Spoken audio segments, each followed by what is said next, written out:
Computer. Cool. Yeah, so just in repeating, please keep your mics on mute just in case, yeah, well, unless you've got, some stuff that you want to ask or whatever, just so that it doesn't distract everyone else on the call.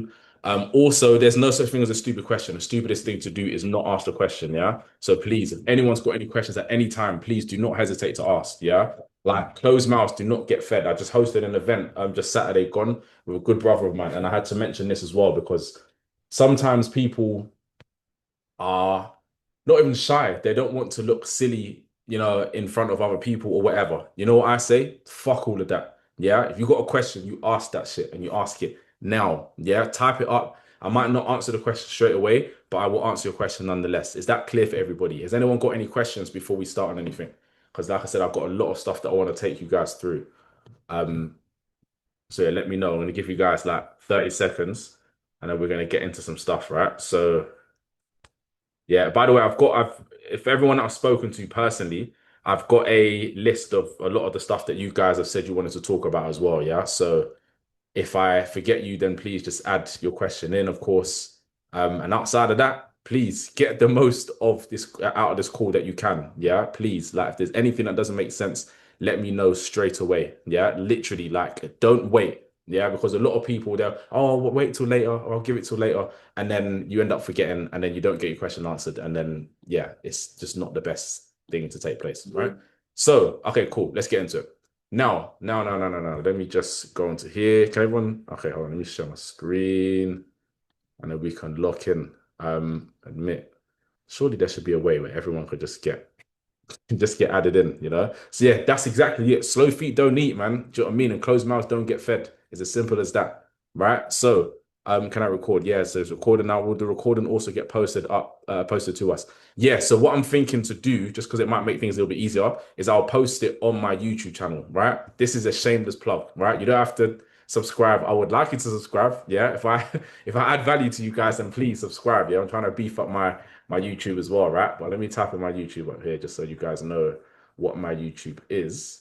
Um, it's simply Nate Be Lit, right? And I've got content on there about, trades that I've caught, student interviews, just life stuff that I've learned on my journey of running business and trading. I've got trade breakdowns, all of that, vlogs, all of that other good stuff. And yeah, I've got another vlog coming as well, the event that we just did, and it's about to be Litty McVitty.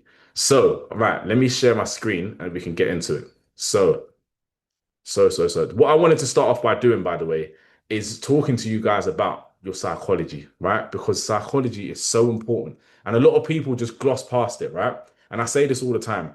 Like everyone wants to talk about technicals, and so on and so forth. If technicals and charts was the thing that made everybody profitable, then why the fuck is everybody not profitable? Has anyone wondered that?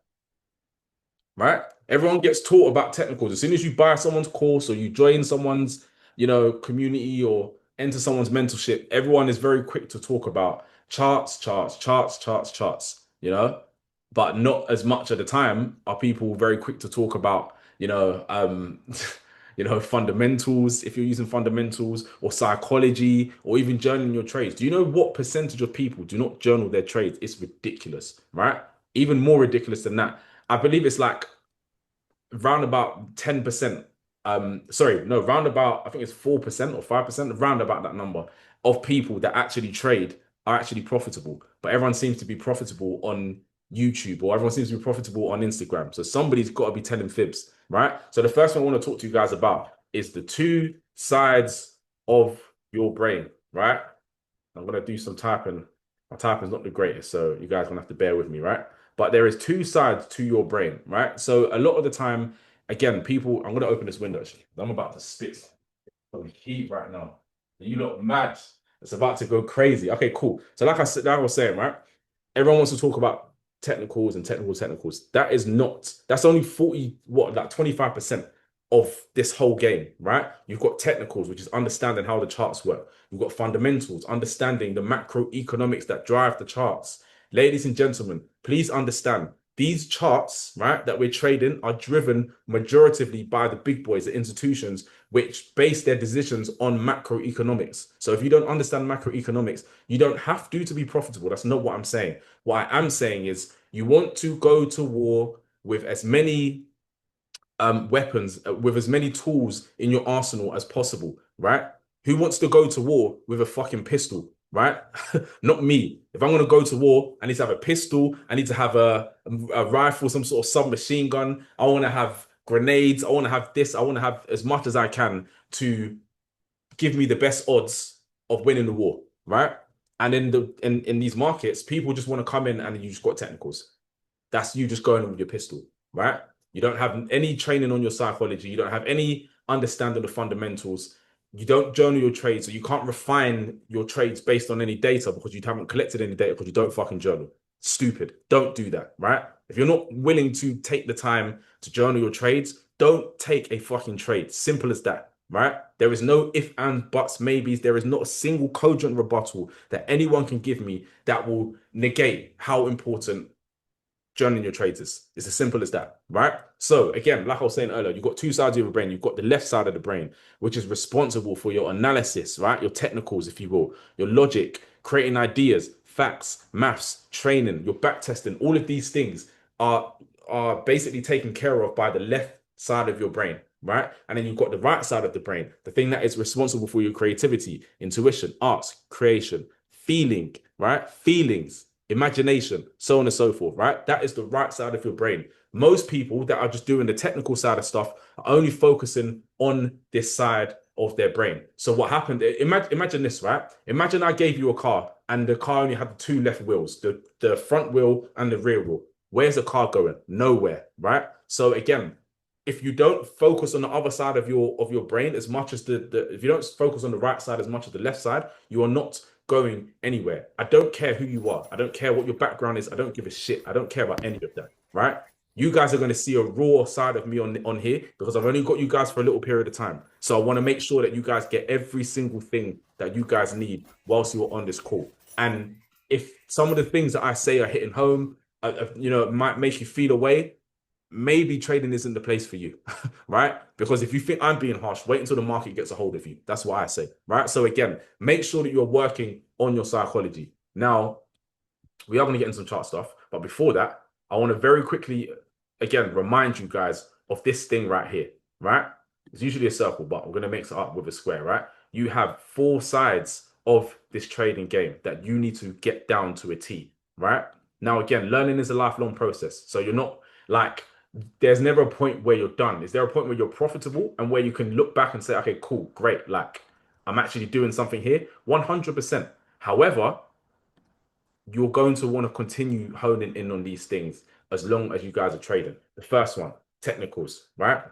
And I'm not going to write down the meaning of all of them. I'm just going to break it down to you. Again, this video has been recorded. It's going to be on my YouTube. So definitely go and check this out and take some notes to it afterwards. By the way, another ground rule that I just remembered, take as little notes as possible whilst you're on here. I want you to just be present, right? Because when you're the rabbit that chases, the man that chases two rabbits catches neither, right? If you're trying to take notes and trying to get the full experience of this call, you're not going to do it, right? So if you need to take like emergency notes, make them brief, right? But outside of that, just be present here with me. I'm going to answer all of you guys' questions, all of that good stuff, right? Can I post in the bread room? 100% I can. I'll definitely do that for you guys. Yeah. And for anyone that's wondering what the bread room is, it's just my group of people that I work with. If anyone's interested in that, send me a DM on wherever. Like, we're not really here to talk about that today. But yeah, what's it called? So next, you've got your fundamentals, right? So your technicals. And again, you guys are gonna have to, what's it called? Bear with my spelling, right? My spelling's always not always the greatest, but I can trade, and you don't need to spell to trade, right? So technicals, understanding the charts, how the charts move, being able to maneuver through trade and view, and analyze your charts, use your boxes and your lines and the fibs and all that other stuff. Fundamentals, again, your macroeconomics, understanding what drives these markets. With this, you want to understand your interest rates. You want to understand how they affect the markets. You want to understand inflation rates, the labor market, the different types of inflation. All of these things are going to give you hold on, let me just, I don't know how to make it so that everyone's muted, right? Hold on, I'll mute all. Here we go, right? Allow. Okay, cool. If anyone wants to mute themselves, unmute themselves, then we'll do that later, right? Or if you have any questions, just type it in, right? So again, fundamentals, understanding what the macroeconomics are and the macroeconomic, state of the US, the dollar, because obviously for myself, I trade predominantly indices, right? I do trade Euro USD and GBP USD as well. But outside of that, I don't trade any other currency pairs, right? And I'll explain why later, right? Not last but not least, you've also got your psychology, right? So the stuff about the left and right side of the brain that we were just talking about earlier, or the right side of the brain, should I say, right? And then last but not least, you've got your journaling and refinement. So let's talk about this briefly for a minute. People don't journal their trades, right? And if people don't journal their trades, they are unaware as to the patterns that are emerging with their trading. They could have 10 losses and they could all be for the same reason, but because they didn't journal their trades, they can't go back to it and they can't reflect, right? So you might be in a position of you're in pain because you're consistently trying to be profitable. You're taking trades and you keep losing. You take a trade, stop loss gets hit. Take a trade, stop loss gets hit, and you're never going back. And as the famous man, right? What's his name? Ray Dalio, the owner, well, he used to run the largest hedge fund on the planet, i.e. Bridgewater Associates, right? He said this one thing: pain plus reflection is what is going to give you your like it's going to basically give you a better result, right?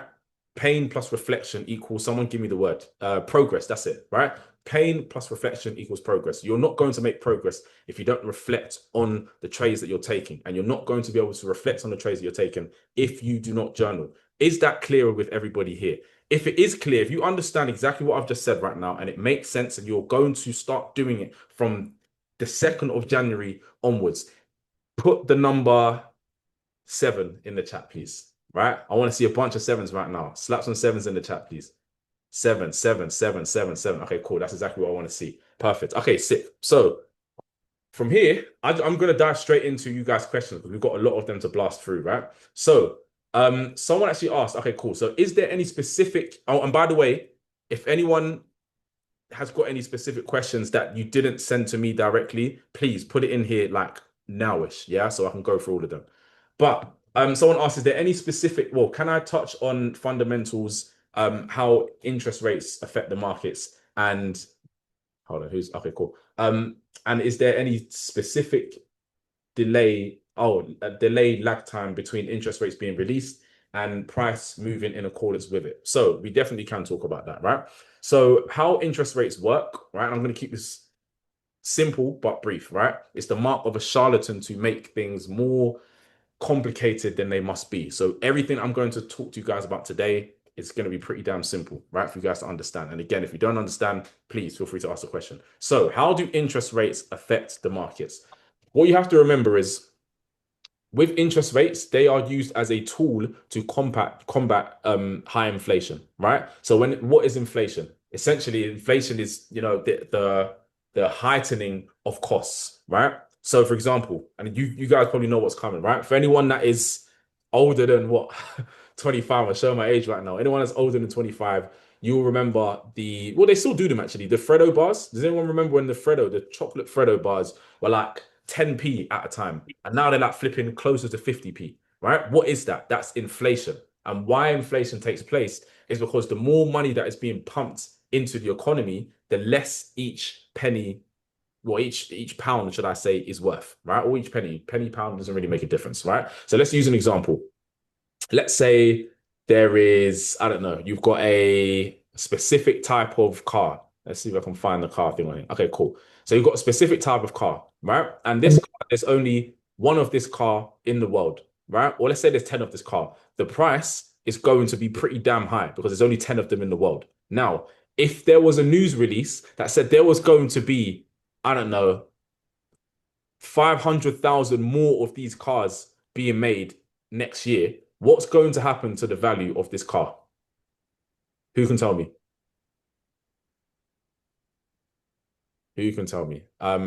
Value will decrease. There we go, right? The value is going to decrease. Why? Because there's more of it than essentially people need, if you will, or there's more of it, simple and plain, right?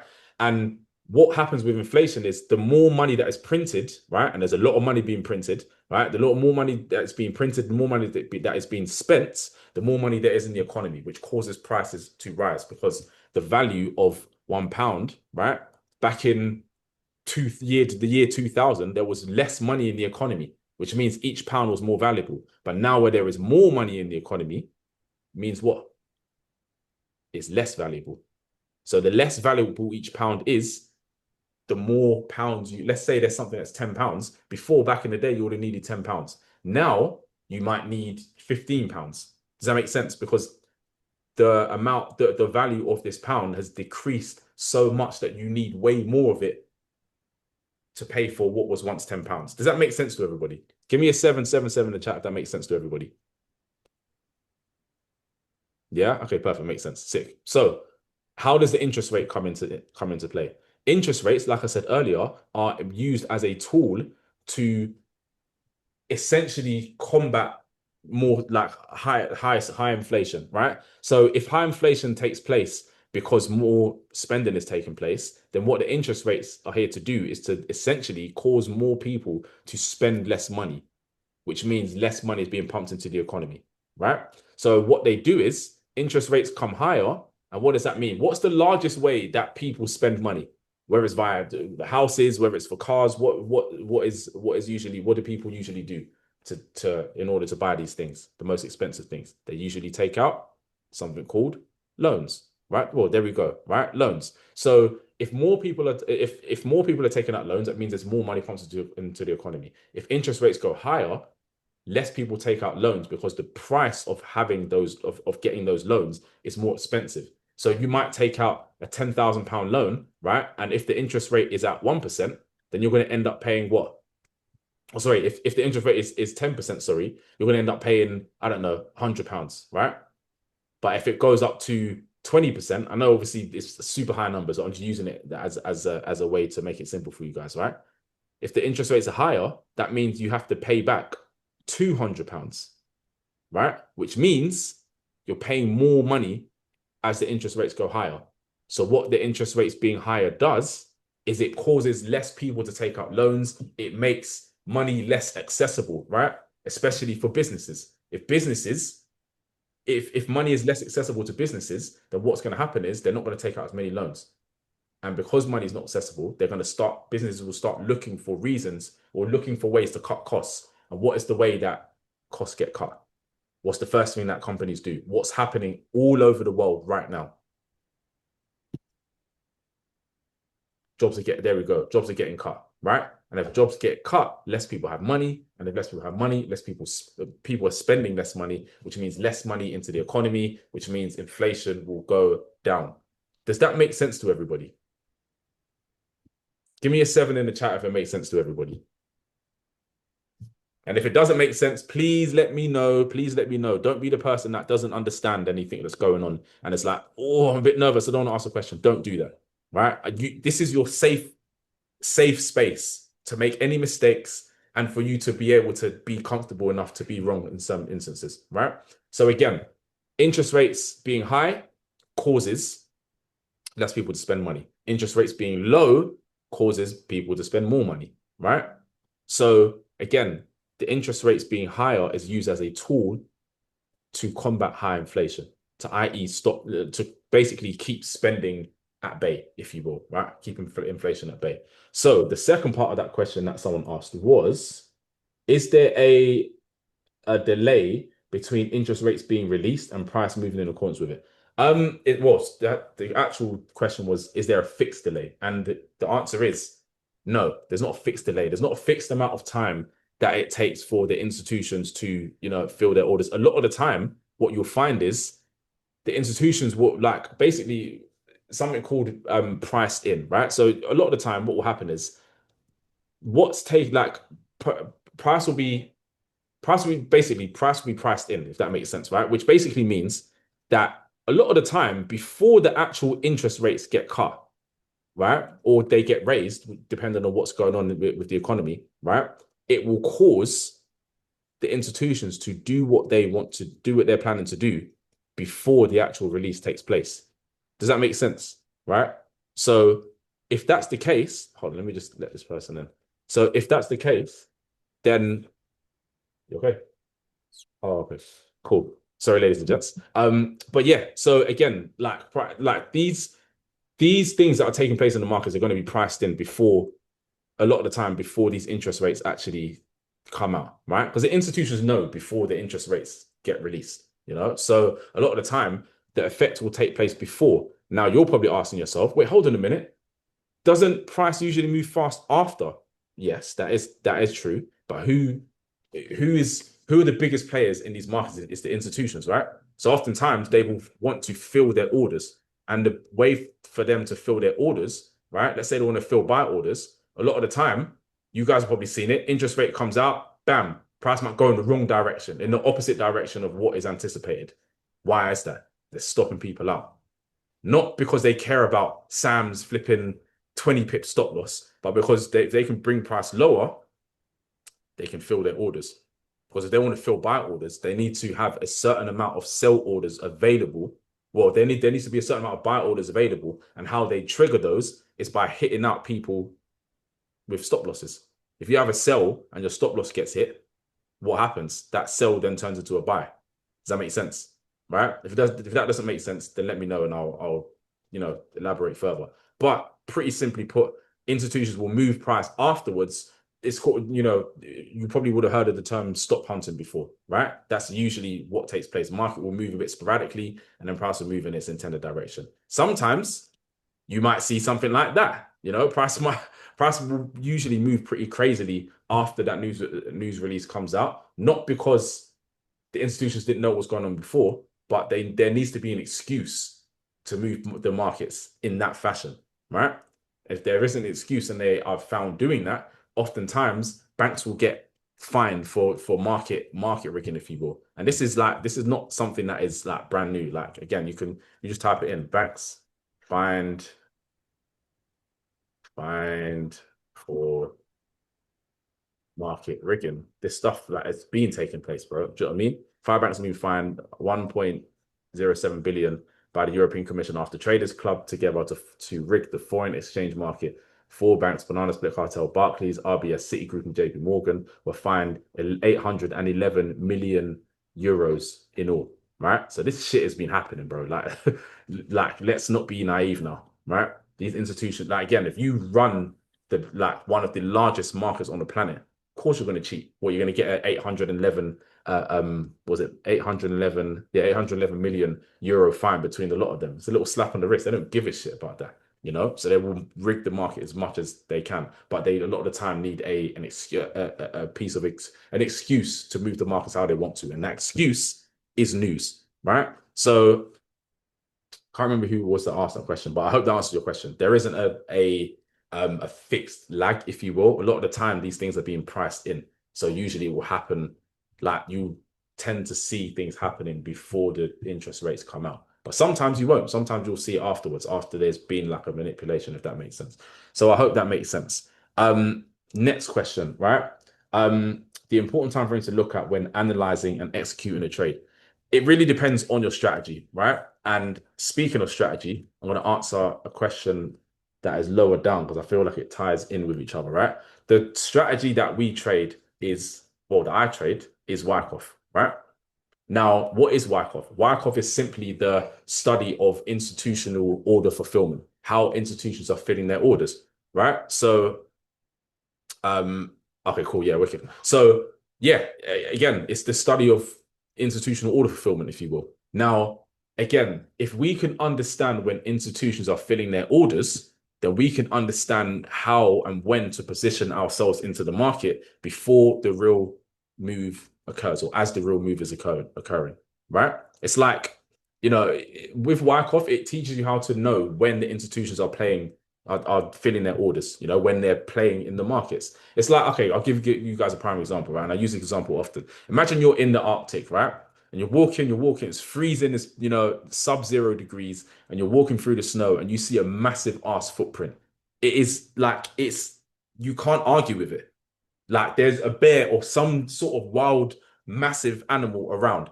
Does that make sense? Like if the footprint is there, it's undeniable. The same way, when you're seeing certain things take place, for example, like an accumulation schematic taking place, it's undeniable that the institutions are playing it. Because again, who are the entities that are creating these things and causing these things to take place? It's the institutions. And we see, guys in the bread room, how many times do we see this, like week in, week out, right? And this is why we're able to catch the moves that we are catching within the bread room. You know, you guys see the moves. We literally call them out before on our Sunday calls. We call them out before they take place, and then magically we end up catching moves, right? Bye, baby. We going to bed now. All right, come give me a hug quickly. Love you, okay? See, I love you. See you in the morning, okay? All right, go on, go to morning, go to morning. All right, love you, love you, love you, love you, love you. I'll see you in the morning, okay? Yeah, my daughter came to say goodnight. It's a routine. If she doesn't go to bed, if she goes to bed without saying goodnight and giving me a hug and kiss, it's not a night, right? So, baby, close this door as well, please, yeah? No problem.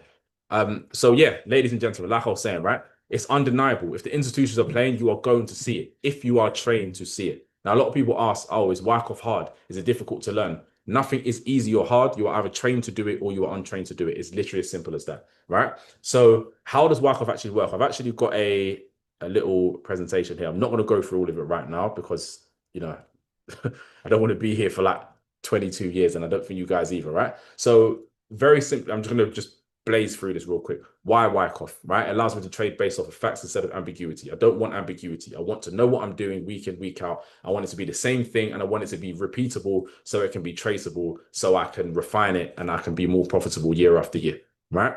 It also allows me to trade with higher risks to rewards. Again, if I'm able to trade with higher risk to rewards, I need to be in the market less, right?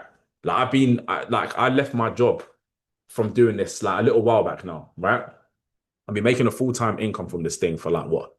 Like the past 3 and a bit years, I think. Just after COVID, round about those sort of times. And one thing that I realized when I did leave my job and I started doing this on a full-time basis is that I didn't want to be a slave, right? I don't want to be a slave at work to then leave work and be a slave to my laptop. I just didn't want to do that. So what I very quickly loved about Wyckoff was that it allowed me to trade with high risk to rewards, which meant I needed to be on the markets for less time and still make more. And psychologically, that fucks a lot of people up because they're thinking, hold on a minute. From when I was 17, I've been working pay by the hour job, meaning the more hours I work, the more hours I get paid. So when they're hearing that you can come into the market and be in the market for less amount of time and make more money, people are like, wait, what? That doesn't make sense. I thought it was do more, get more. No, the market doesn't move the same way as how everything else does. It's a completely separate entity, right? People think that you can work, do more, you can trade more and make less. That's just not the case. And I'm a living embodiment of that. When I used to, listen, you can throw any type of trading strategy to me. I most likely traded it, right? And again, like you have to understand, right? Put it like this. You've got two people, right? Let's say I pull two people off the street, right? I'm gonna pick a name for two names from the group, right? From the people that are in here. Let's say you've got Cliff and you've got, I don't know, you've got Cliff and you've got Shaq, right? So you got Cliff over here and you got Shaq over here, right? Cliff and Shaq, and this is not real world, right? But again, Cliff and Shaq have never, ever, ever stepped foot in a boxing ring before, ever, right? So I go to these two people, Cliff, hi, my name's Nathan, da da da. I want you to do a challenge with me. It's gonna be paid, and I want you to just go through with this experiment with me, right? I want you both, and I say the same thing to Shaq as well. Cliff and Shaq, we're both going to get in the boxing ring, right? One of you is on next week from Monday, between Monday and Sunday. One of you is going to go into the boxing gym one time next week, and one of you is going to go in the boxing gym 5 times next week. Who is going to get punched in the face more? They've both got the same amount of experience, zero experience. Who's going to get punched in the face more, Cliff or Shaq? Let me know in the chat. Who's going to get punched in the face more? Who is going to get punched in the face more, Cliff or Shaq? Who knows the answer? Cliff. Why Cliff? Not why Cliff. That was a dad joke, right? But why would Cliff get punched in the face more?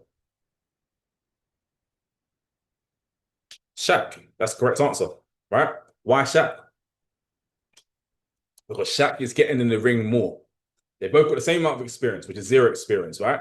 Shaq is getting in the ring more times than Cliff. So odds are Shaq is going to get punched in the face more times in the boxing ring because he's in there more. Does that make sense? Right? If he's in and let's say Cliff is in and he gets punched 3 times, right, in this sparring session, and on average you get punched 3 times per sparring session, Shaq is going to go in there and get on average punch about 15 times in across his 5 times going in there. And why that is so important is because the more you trade, the more you're opening yourself up to risk. That's what most people don't understand. Most people think, oh, the more time I trade, the more I'm gonna make money. No, that's not the fucking case. That's not the fucking case. So you want to trade less and make more, not trade a lot of the time when you trade more, you're not making less, right? You go and ask any profitable trader and they will tell you the exact same thing as this profitable trader is telling you right now, right? Again, it stands the test of time. This was founded in the 1930s by Richard D. Wyckoff himself, right? So it stands the test of time. I want to trade something that stands the test of time. I want to trade a strategy that stands the test of time, right? It also helped me to understand how the institutions trade and how they fill their orders and be on the same side as those that influence the markets. And in doing so, it increases my accuracy and my profitability, right? What I'm doing on a week to week is mixing my technicals with my understanding of the fundamental narrative so I can be in the direction of where the institutions are sending the market. It's very, very simple, right? Next, there's 3 laws of Wyckoff. I'm going to blaze through these. Supply and demand. When demand is greater than supply, prices will go up. When supply is greater than demand, prices will fall. Simple, right? Cause and effects. For every effect that takes place, there is something that caused it, right? So if I fall over, I trip over, slip on a banana peel and fall over, the cause was the fact that I stepped on a banana peel. The effect was I fell down. The law of effort versus result. Strong effort from the institutions equals strong moves from the institution, like strong moves in the market. A weak effort from the institutions equals weak moves in the markets, right? Now there's 4 schematics and accumulation. This is where institutions are buying up the market with the intention of sending the market higher, right? You have 3 types of accumulations, right? Which is obviously your type 1, type 2, type 3. I won't bore you with the boring details. Unless you actually want to study this, then obviously give me a shout, like message me and we can talk about that, right? Now, distributions, this is where the institutions are distributing the market. They're trying to send the market lower, right? Nothing is boring. All right, cool. I mean, just for time saving purposes, we definitely can, bro. Like if you want to go through this in some more detail, bro, like we'll talk, right? But again, with the distribution, the institutions are sending the market down. They're trying to send the market lower. They're selling the market, right? Meaning that larger players are adding or re-adding sell orders into the market, right? And you've got 3 types of distributions, right?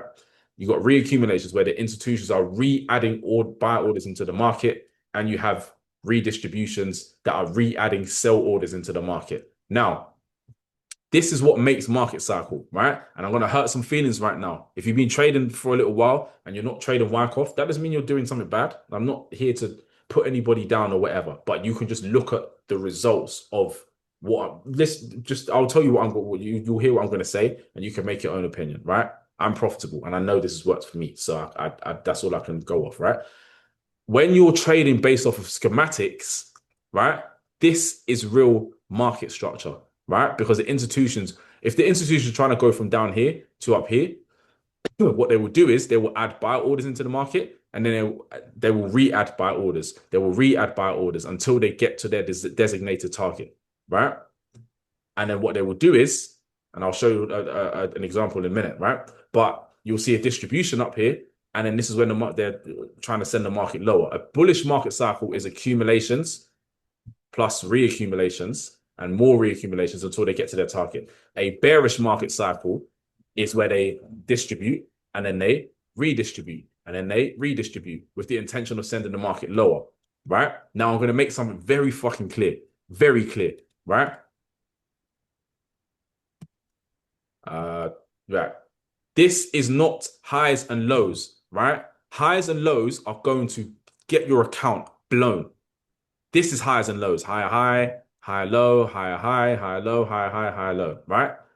Again, you can be I guess you can be profitable with this if you're getting in and out of your trades at the right time. I guess like with any strategy, every strategy works. But what you often find is, right, how many times have you tried to buy off of a trend line, higher high, higher low, higher high, higher low, higher high, higher low, and the price, let's say you buy here, you get stopped out, and the price goes in your intended direction. So it wasn't the fact that your directional bias was incorrect, it was that your timer was incorrect.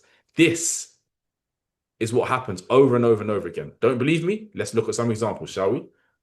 Because again, everything I'm saying to you guys right now is fact checkable. You can look at the markets and it will literally show you this over and over and over again, right? So we go into like, let's say the 15-minute, right? Let's go on the 15-minute. Actually, no, let's go on the 1 hour, actually. Get some more price actually going off. Okay, cool. Imagine this, right? You got someone that is buying off of a higher high, higher low. Actually, no, it'll be higher high, higher low, higher high, higher low, higher high, higher low, higher high. And the next thing you know, whoomp, you get stopped out. All these guys getting stopped out. I don't know if this guy was stopped out. No, I think this one didn't go lower. But a lot of these people would have been stopped out for then the market to make its initial move, right? This is what Wyckoff actually is. The institutions will literally accumulate the market. Like if I zoom out enough, right? You can see, if I just get rid of all of this, we can see what we have. If I get my box, there we go. We've got your accumulation down here. You've got your reaccumulation. You've got your zoom in and see. You've got a very rubbish reaccumulation down here. You've got another reaccumulation up here. You've got a reaccumulation up here, right? And this is what the market cycle actually is. If we're in a bullish market cycle, then it's accumulation followed by reaccumulation, followed by reaccumulation, followed by reaccumulation, like it is here. Notice a lot of the time when we're seeing higher highs and higher lows, again, like, what do you think is happening to the person that's getting in, you know, high, high, high, low, high, high, high, low, high, high, high, low, high, high, high, low, high, high. Price distributes.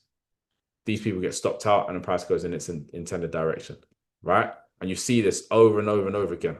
Like once you see it, you cannot unsee it. Does that make sense? Right? So it's a bit bigger. Same thing as over here. Again, prime example. High, high, high, low, high, high, high, low, high, high, high, low, high, high, high, low. What do you have over here? Let's distribute shakes. These guys out, these guys out, these guys out. Yeah, you get a lot of shakeouts, and then price goes in its intended direction. And all the people are talking about, we're in a bullish market cycle, and then we break this, and they think we're bearish. Then they try and get in on the sell side. Price comes lower a little bit, and then absolutely just destroys them. You see this over and over and over again. This is why I stopped trading higher highs and higher lows, because the amount of times I was getting stopped out, it was mind-boggling to me, you know. And I used to get very, very, very frustrated, you know. We'll drop you a message. Yeah, definitely, bro. It's that consolidation. Yeah, exactly that, bro. Like a lot of the time, bro, what you'll find is that you know, when I was being taught how to trade in the beginning, right? Because I was in a trading company, right? And for those that know me, I'm not one to mince my words. IML, right? IM Markets Live, or they were called IM Academy at one point. I was learning with them for a little while, right? And they were teaching us. Well, a lot of the educators and a lot of like the actual academy were teaching, if price is consolidating, stay away. That's some bullshit, right? That's some BS. It's nonsense to me, right? Because what consolidations are is essentially the institutions adding their orders into the market. So what I would rather do is not stay away. I would look and understand what these consolidations actually mean, and I will wait for the consolidation to finish, and I will trade based off of the mitigation, so prices go higher. Essentially, mitigation is just the institutions closing their previous order, like they're losing orders at zero, at break even, essentially, right? So, bro, when was you in that academy? I was in that way. I was at 20 years old. I think I was 21, something like that. So this was like, I can't remember what year it was, but I was at 21, so it would have been like what, like 8 years ago or something, which is what, 2000 and like 17-ish, around those sort of times. How long did it take me to learn Wyckoff? It took me to learn Wyckoff the right way took me about, it was under a year. It was under a year. It took me like not that long in terms of like, it was a few months to actually learn to be profitable, like a year and a half, around about 2 years. Um, and that's there was a nuance, a few nuances as to why that took place. I was moving away from a strategy that I was kind of like half in, half out with just going with like solely Wyckoff alone. Before that, I was trading ICT. Then I had a period where I was mixing ICT with Wyckoff, and I was seeing some success with that. Then I moved over to Wyckoff solely, and that's when I started seeing like it's yeah. I can only smile when it's been nice. It's been very nice. I can't lie. It's been good. And we say and we thank God each and every time, right? So I think someone had a question in the chat. Let me just the academy stopped after 12 years in April. Oh, really? Yeah, damn. I didn't even know that. That's crazy. I mean, I heard that they closed down, but I didn't. Yeah, that's nuts. But yeah, to me, like I was there for too long, and yeah, like the education, it was like some of it was good, but it was just very incomplete. It's like, if I gave you here's an apple crumble, and there's no crumble, you're gonna be like, okay, cool. And what they would do over there is they would teach you just enough that you would still need them, you know. Whereas with what we're doing now, for those of you guys that work with me, you guys can attest to this. I'm teaching you from A to Z and everything in between. So you guys I don't want people to be reliant on me. I want people to learn and go and be profitable and go and change your life, you know? So again, like, yeah, I was there for way too long. I'll put it like that, right? Okay, cool. So for the Wyckoff thing, I hope that makes sense, right? And for the person that asked about important time frames to look at when you're analyzing executing trades, now that we've been through this side of things, for me, I'm gonna give you a simple answer. For I take most of my trades either on the seconds, usually like 5 second, 10 second, 15 second, 30 second, or the minutes, 1 minute, like anything after 5 minute. I don't really find myself taking entries on there, right? Because again, one thing that I mentioned earlier about Wyckoff is precision. It allows me to be more precise. And if I can be more precise, then essentially, well, in order for me to be more precise, I have to be on the lowest time frames that I can, i.e., the seconds and the minutes. Imagine trying to be precise with your entry on the daily time frame. You're going to get destroyed. Do you know what I mean? So if you want precision, most of your entries should be on the 5 minute, like the minutes and the seconds, you know? I haven't taken a trade off the 15 minute in the whole of 2025. I didn't. So I'm hoping that gives you enough answer to that question, if that makes sense. Yeah. Someone asked about how to best self journal, right? Well, journal and auditing, right? In fact, I'm going to leave that to the end. I'll leave that to the end because that's very important. And this is something that I'm actually doing a lot more of this year. I started doing it on the 28th of December, and it helps me to be a lot more understanding of myself as a person. If you want to be better at trading, you better learn yourself as a person. Like, your psychology is so important. I would say probably the most important part out of everything. I know it's 25, 25, 25, 25. Well, four 25s, 25% technical, 25% psychology, 25% fundamentals, 25% journaling, and actually refining your refining your trading based on your own data, right? But I'm gonna leave that question to the end, right?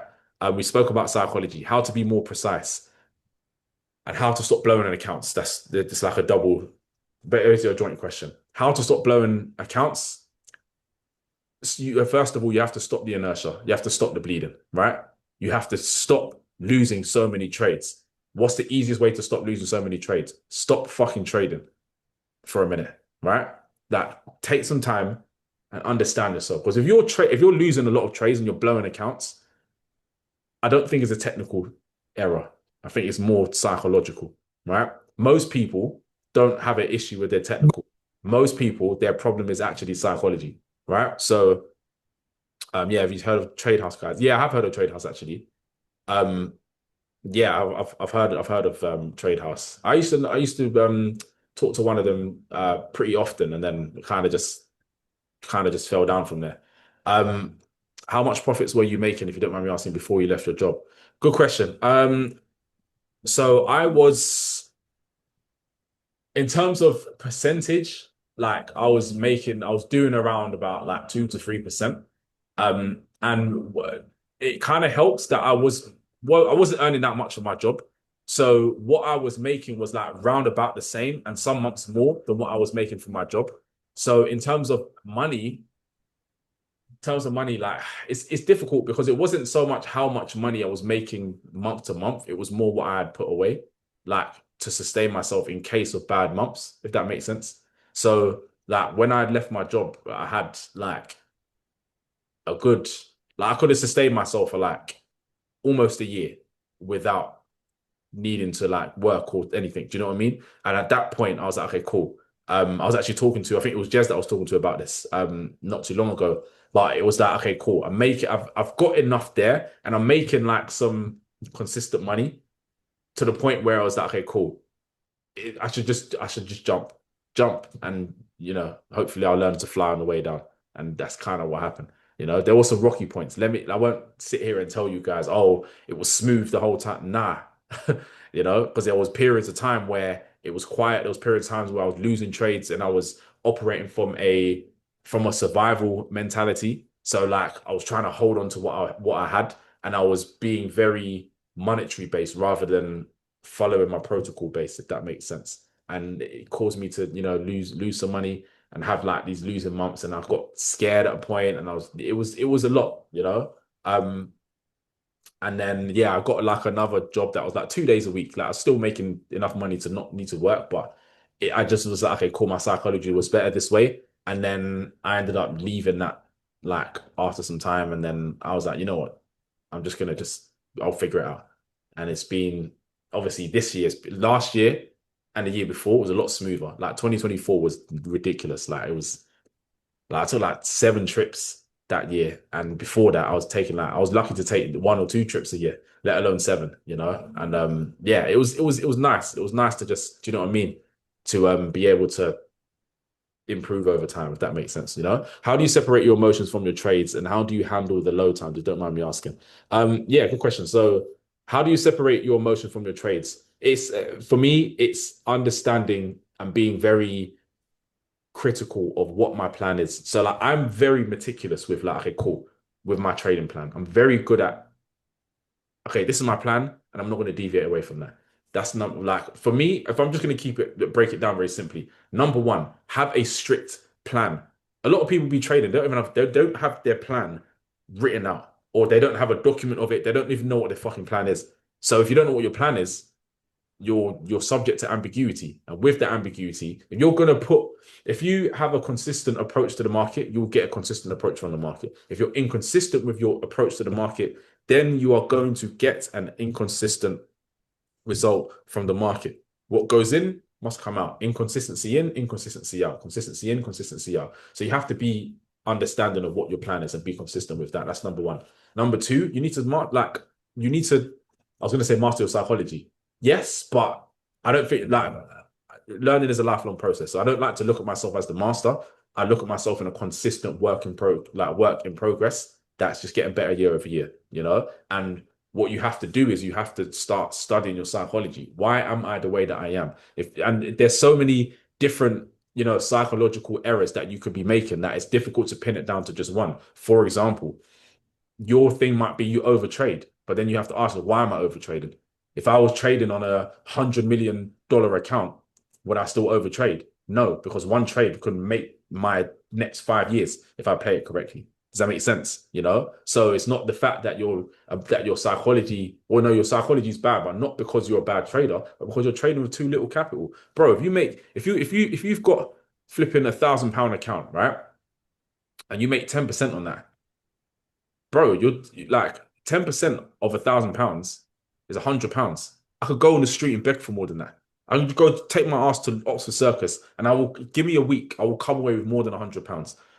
Do you know what I mean? So again, if you're trading with too little capital, that can affect your emotions. You might think like, you might be scared of losing, but then you have to ask yourself, well, what does losing mean?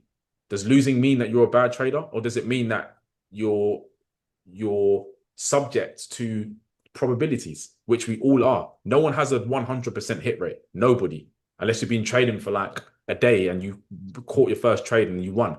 you know. But if you extrapolate it out to the next year, no one's got 100% hit rate. I don't give a shit who you are, bro. I don't care, right?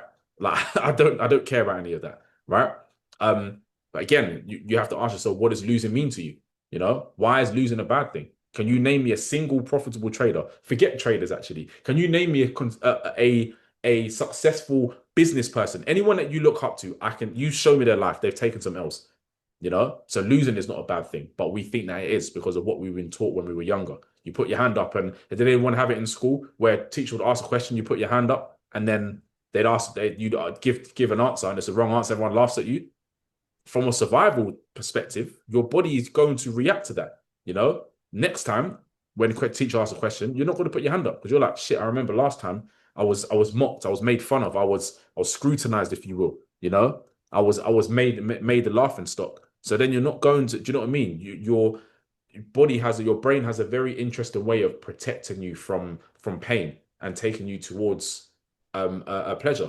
So if that's the case, if you look at losing as a bad thing, then you're going to struggle with losses. And the more you struggle with losses, the more losses you're going to have. Does that make sense? So there's so many different things that you need to master in yourself that, like, there's psychology is such a broad thing that you need to start and dive into your psychology so you can understand it better. That's what I would say. And that would then teach you how to not separate your emotions, but manage. You know, some people try to separate, some people try to turn off their emotions. Have you heard that? I hate this statement so much. Leave your emotions at the door. That's some dog shit, right? Because the only way to do that is to either die or turn into a robot. I don't. If anyone has any other solutions, then please feel free, right? But again, how do you handle the low times? Like, you need to rejig what low times are. You know, rejig it. Ask yourself, why is it a low time? Well, because I lost some trades. So, you know, am I profitable for the month? You could be up 10K for the month and then lose a few trades and you end up being down, like losing, I don't know, 2 grand. You're still up 8, but your brain will tell you that you're having a downtime when you're really not. So you need to rejig it, you know? And sometimes you're just gonna have those times. Do you know what I mean? And you need to become okay with that, you know? And as you become okay with that, eventually it will start to become normal, you know? I'm very thick-skinned to the market because I've been getting the ass beaten for a for a while before I started actually becoming profitable. You know, take an ass beating for long enough, you eventually become numb to it. And when you start making profit, it's like, okay, great, because you suffered the loss already. Do you know what I mean? So yeah, I'm gonna keep the other questions in mind. I'm gonna blast through the rest of these other ones as well. Right. So how to move from winning and losing randomly to profitability? I feel like it's relatively similar to the last question. I'm still gonna answer it. How to move? Well, number one, well, not number one. One of the things I would say is get yourself a coach. Get yourself a coach. It ain't got to be me. I'll be the first to tell you. You do not have to learn from me. You can learn from me if you like the way that I teach, if you resonate with what I'm saying, but you find someone that knows what they're doing that can guide you through the journey. Enough of this trying to do everything by yourself. That's a poor people's mindset. You know, that's a poor person's mindset. Go and emulate the person that knows what they're doing. And after some time, they will whip you into shape and you will eventually know what you're doing. And if you know what you're doing, it will show up at the bank. That's the best answer I can give you. Right.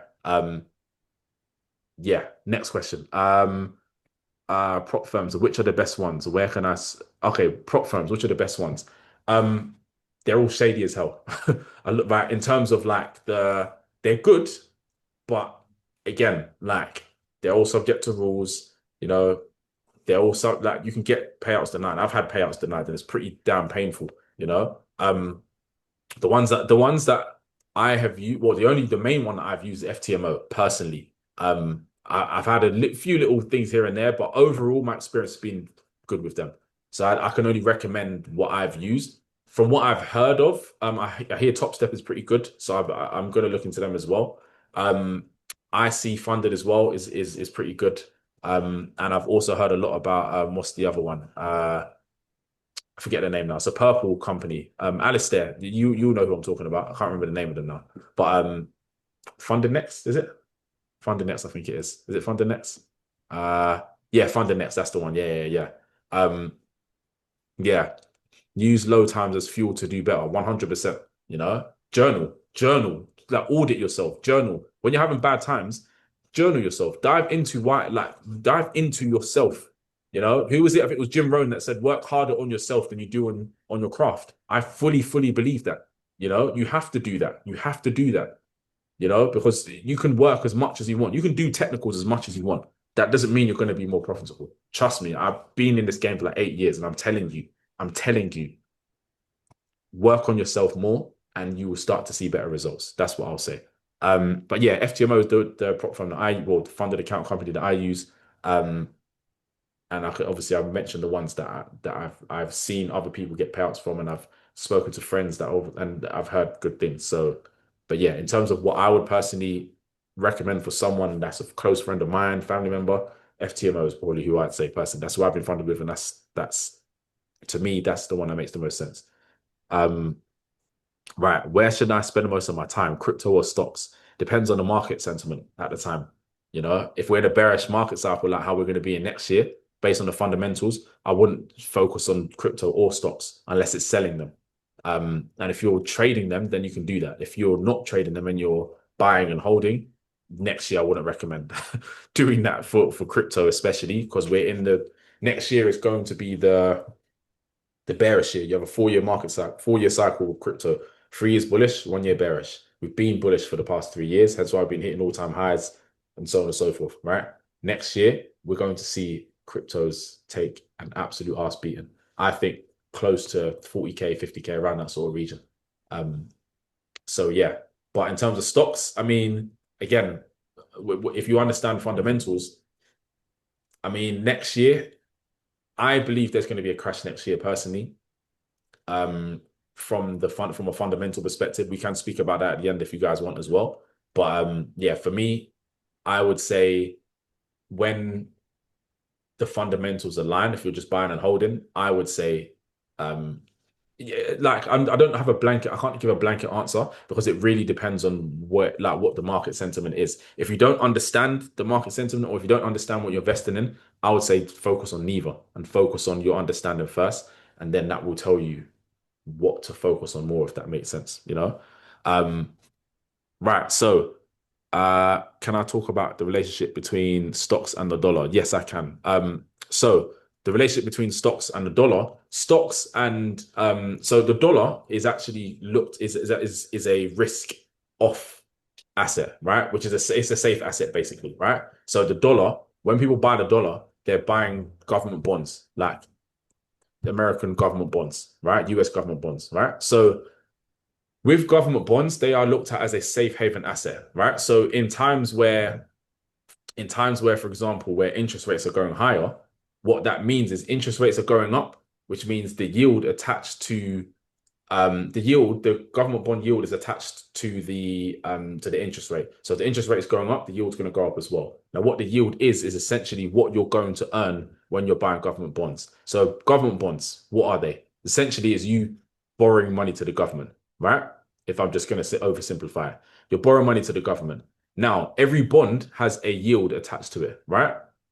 Now, depending on what that yield is, will determine whether investors are buying or selling these government bonds. So let's say the yield is 1%. That means let's say you buy £1,000, $1,000 government bond, then you're going to make 1% on that, right?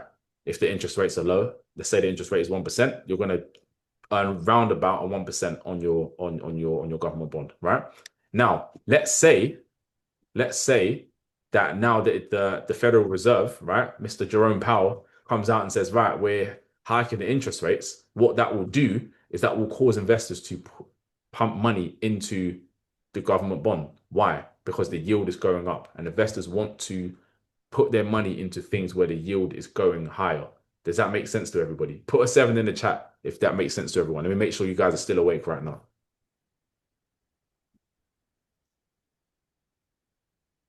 Yeah. All right, all right, all right, all right, all right. Everyone's still awake right now. Now, let me see some more sevens though. Before I continue, let me see some more sevens right now. Is everyone still awake? Everyone awake right now? Ring it. If I had a bell, I'd ring it off right now. Okay, cool. All right, all right, all right. You guys are still awake. Sick. So again, when the yields are going up, investors will pour their money into government bonds. When the interest rate is going down, that means usually the yield will go down with it, which means when the yield is going down, investors don't want to buy government bonds anymore. They don't want to buy safe assets. So instead, what they do is they will take their money out of US government bonds and they will pour them into risky assets, i.e., crypto and stocks, right? Crypto stocks. I guess you can look at gold as well and silver. And if you don't believe me, let's look at an example, right? If we look at the DXY, the DXY is what? It's the index for the dollar. Tells you what's going on with the dollar. Now, the easiest time for me to show you this in full effect is COVID, right? That's the last like major at the major Black Swan event, if you will. So if we look at when did COVID actually start? COVID started in what, 2020? Was it 2020? 2020, yeah. Yeah, it was 2020. Cool. So COVID. So 2020. It was March 2020, actually, wasn't it? I was actually taking someone through this, actually, funny enough. Recently. So March 2020. All right, March 2020. All right. You can see that what's going on. The dollar is relatively high right now. Right? Now, as soon as March and let's bring in some fundamentals to it as well, right? Let's look at if we go to oh, here we go. Forex Factory, it's on here. So let's just go to the interest rates, right? Interest rates. So Fed funds rate. Federal funds rate. What was the interest rate? March 2020. All right. March 2020, they started to do what to the interest rates? March 2020, right? They cut the interest rates down from 1.25% to 0.25%. Why did they do this?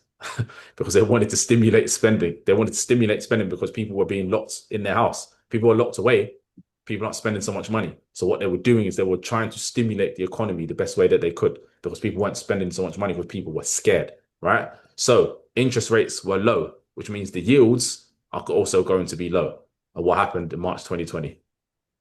The dollar started to go lower. Now let's have a look at what happened with stocks, right? We can look at what? Let's look at a basket of stocks, right? You've got US 30, you've got S&P 500 that everyone's familiar with. You've got the NASDAQ, right? So let's look at US 30, right? We look at US 30, March 2020. If we go to March 2020,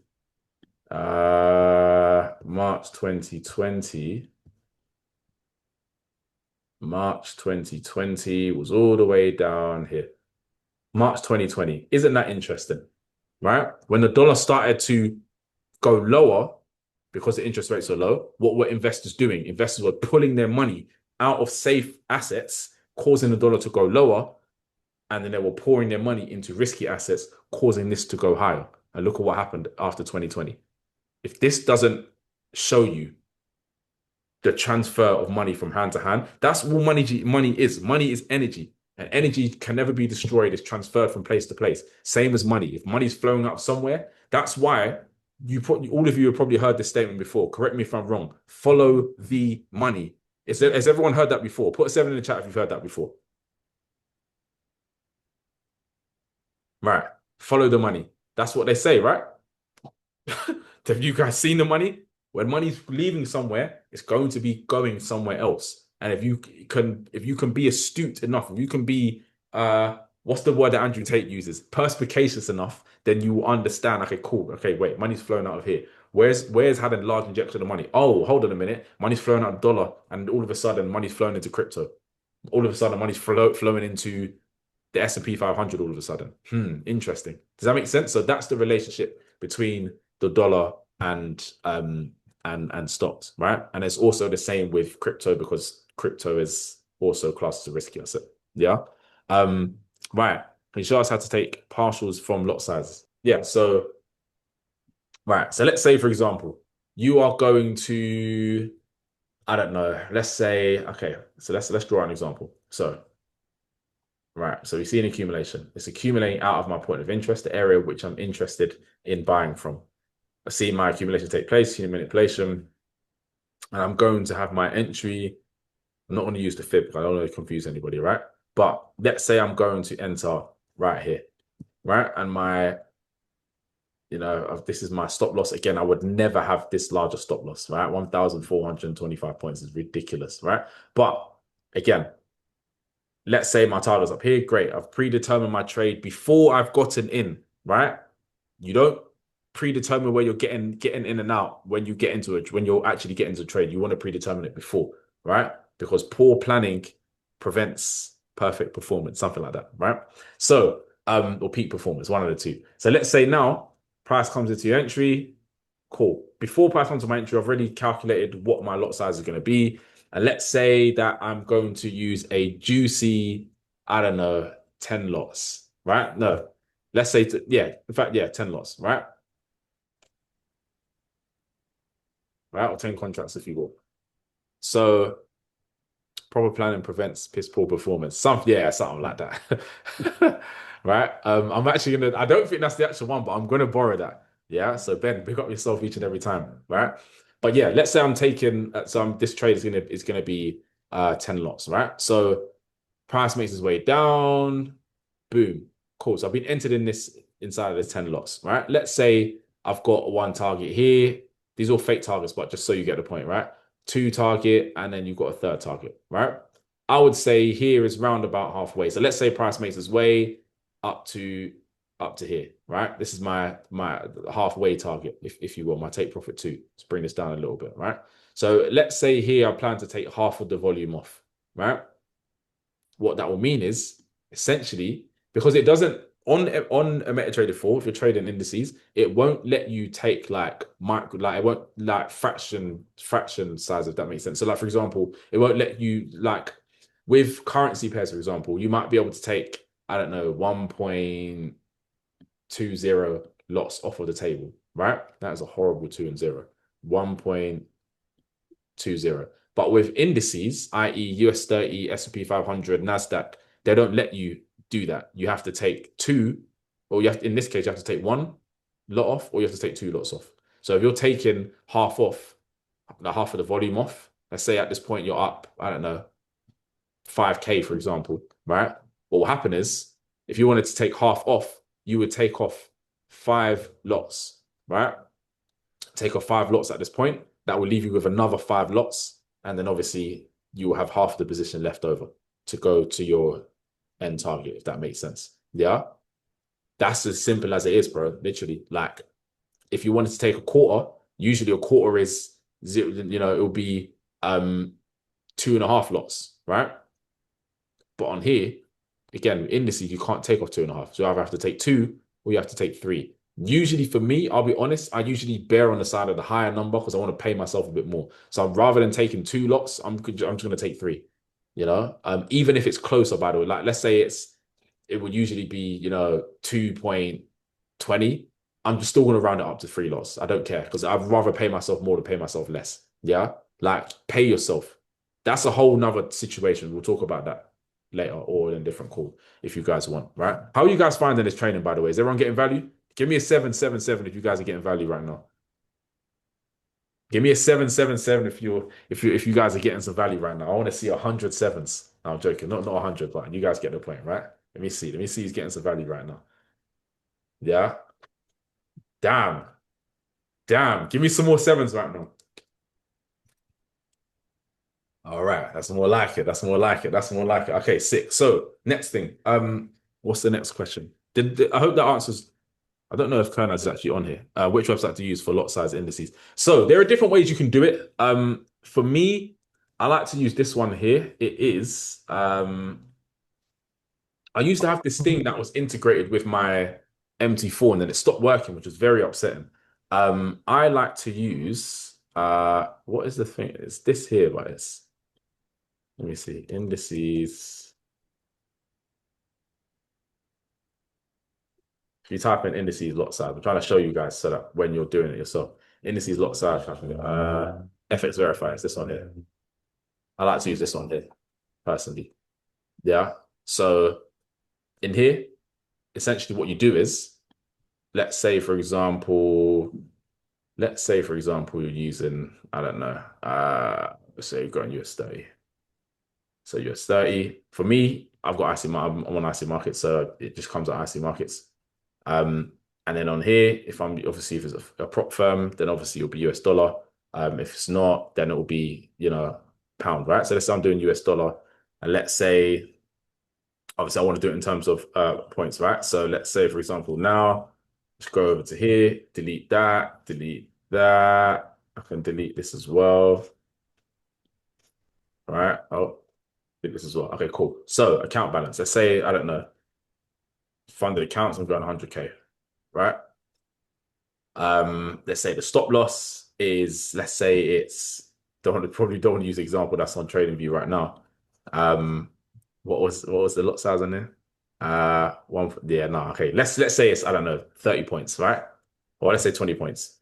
So it's 20 points. So you can put 20.0, or you just put 20, it doesn't really make a difference. And then on here, I usually put, so it's 0.1. And again, this will be different via broker. If it's IC markets, then obviously it's 0.1. And then obviously if I'm risking 0.125, or I'm risking 0.5, or I'm risking 0.25. Let's say I'm risking 0.5, right? And it will be calculate lot size in MT4, MT5. I'll just click on that, and then it will tell me, oh, hold on, 100, risk 0.5 to 0.1. Okay. It's 30, 20, the hell? Or is it one? What the hell is going on here? Meant to be, okay, well, it's meant, usually I put 0.1. I don't know what's going on now. But yeah, you'll be US 30. This will be the lot size. Sorry, the stop loss. This will be how much my account balance is. And then let's see that again. 0.25. Okay. Yeah. So wait, that doesn't make sense. So now it's bugging out. Hold on. So let's put it to, oh, that's why. Sorry, guys. Wait, is it 20.0? The hell? Don't tell me this thing's bugging out now. Okay.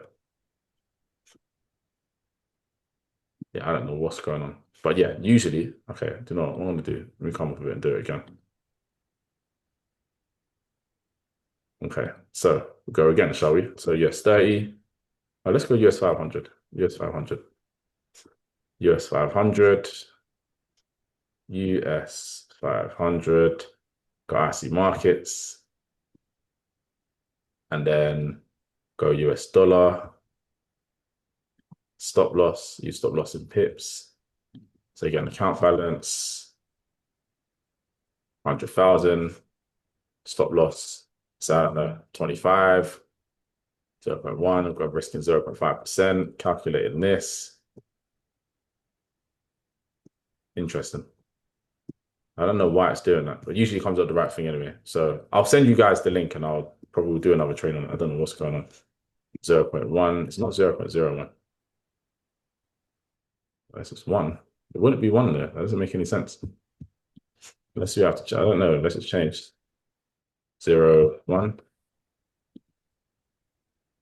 Oh, let me see. I know this is a personal question, but what's the most amount of money you made in one day? I'm going to answer that shortly, my bro. So yeah, I don't know why it's doing that. I'll have to research and get back to you on that one. I'll have to do it now. It's very, very soon because usually it doesn't do that. But yeah, so I'll do another video and send it to you guys personally, inside the group. I don't know what's going on. Unless let's say we do it with pounds, see if it does the same thing. GBP. Okay.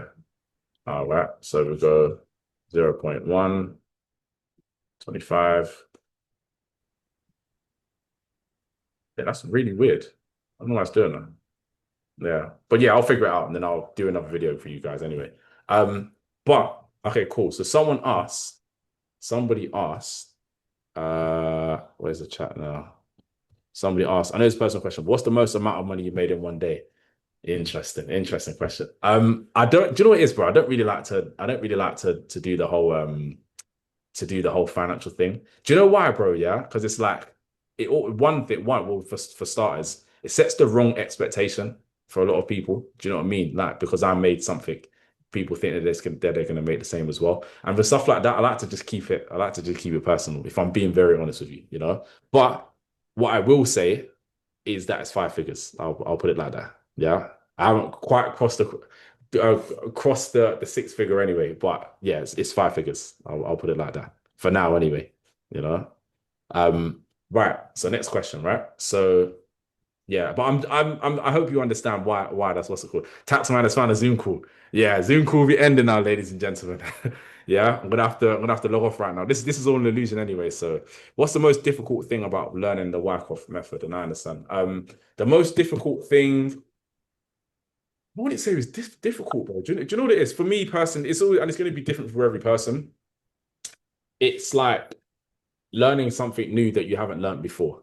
You know, but I wouldn't say it's difficult. I say it just requires a bit more of you than doing something easy does. Do you know what I mean? I don't really like to operate from the frame of like difficult, if that makes sense. I just feel like it's because again, I don't think anything is difficult or easy. If I'm being honest, you're either trained to do it or you're just not trained to do it. Like if I'm just giving you the real answer, if I had to give you from my personal experience, I wouldn't even say it was really the strategy itself. I'd probably say it was more the psychology.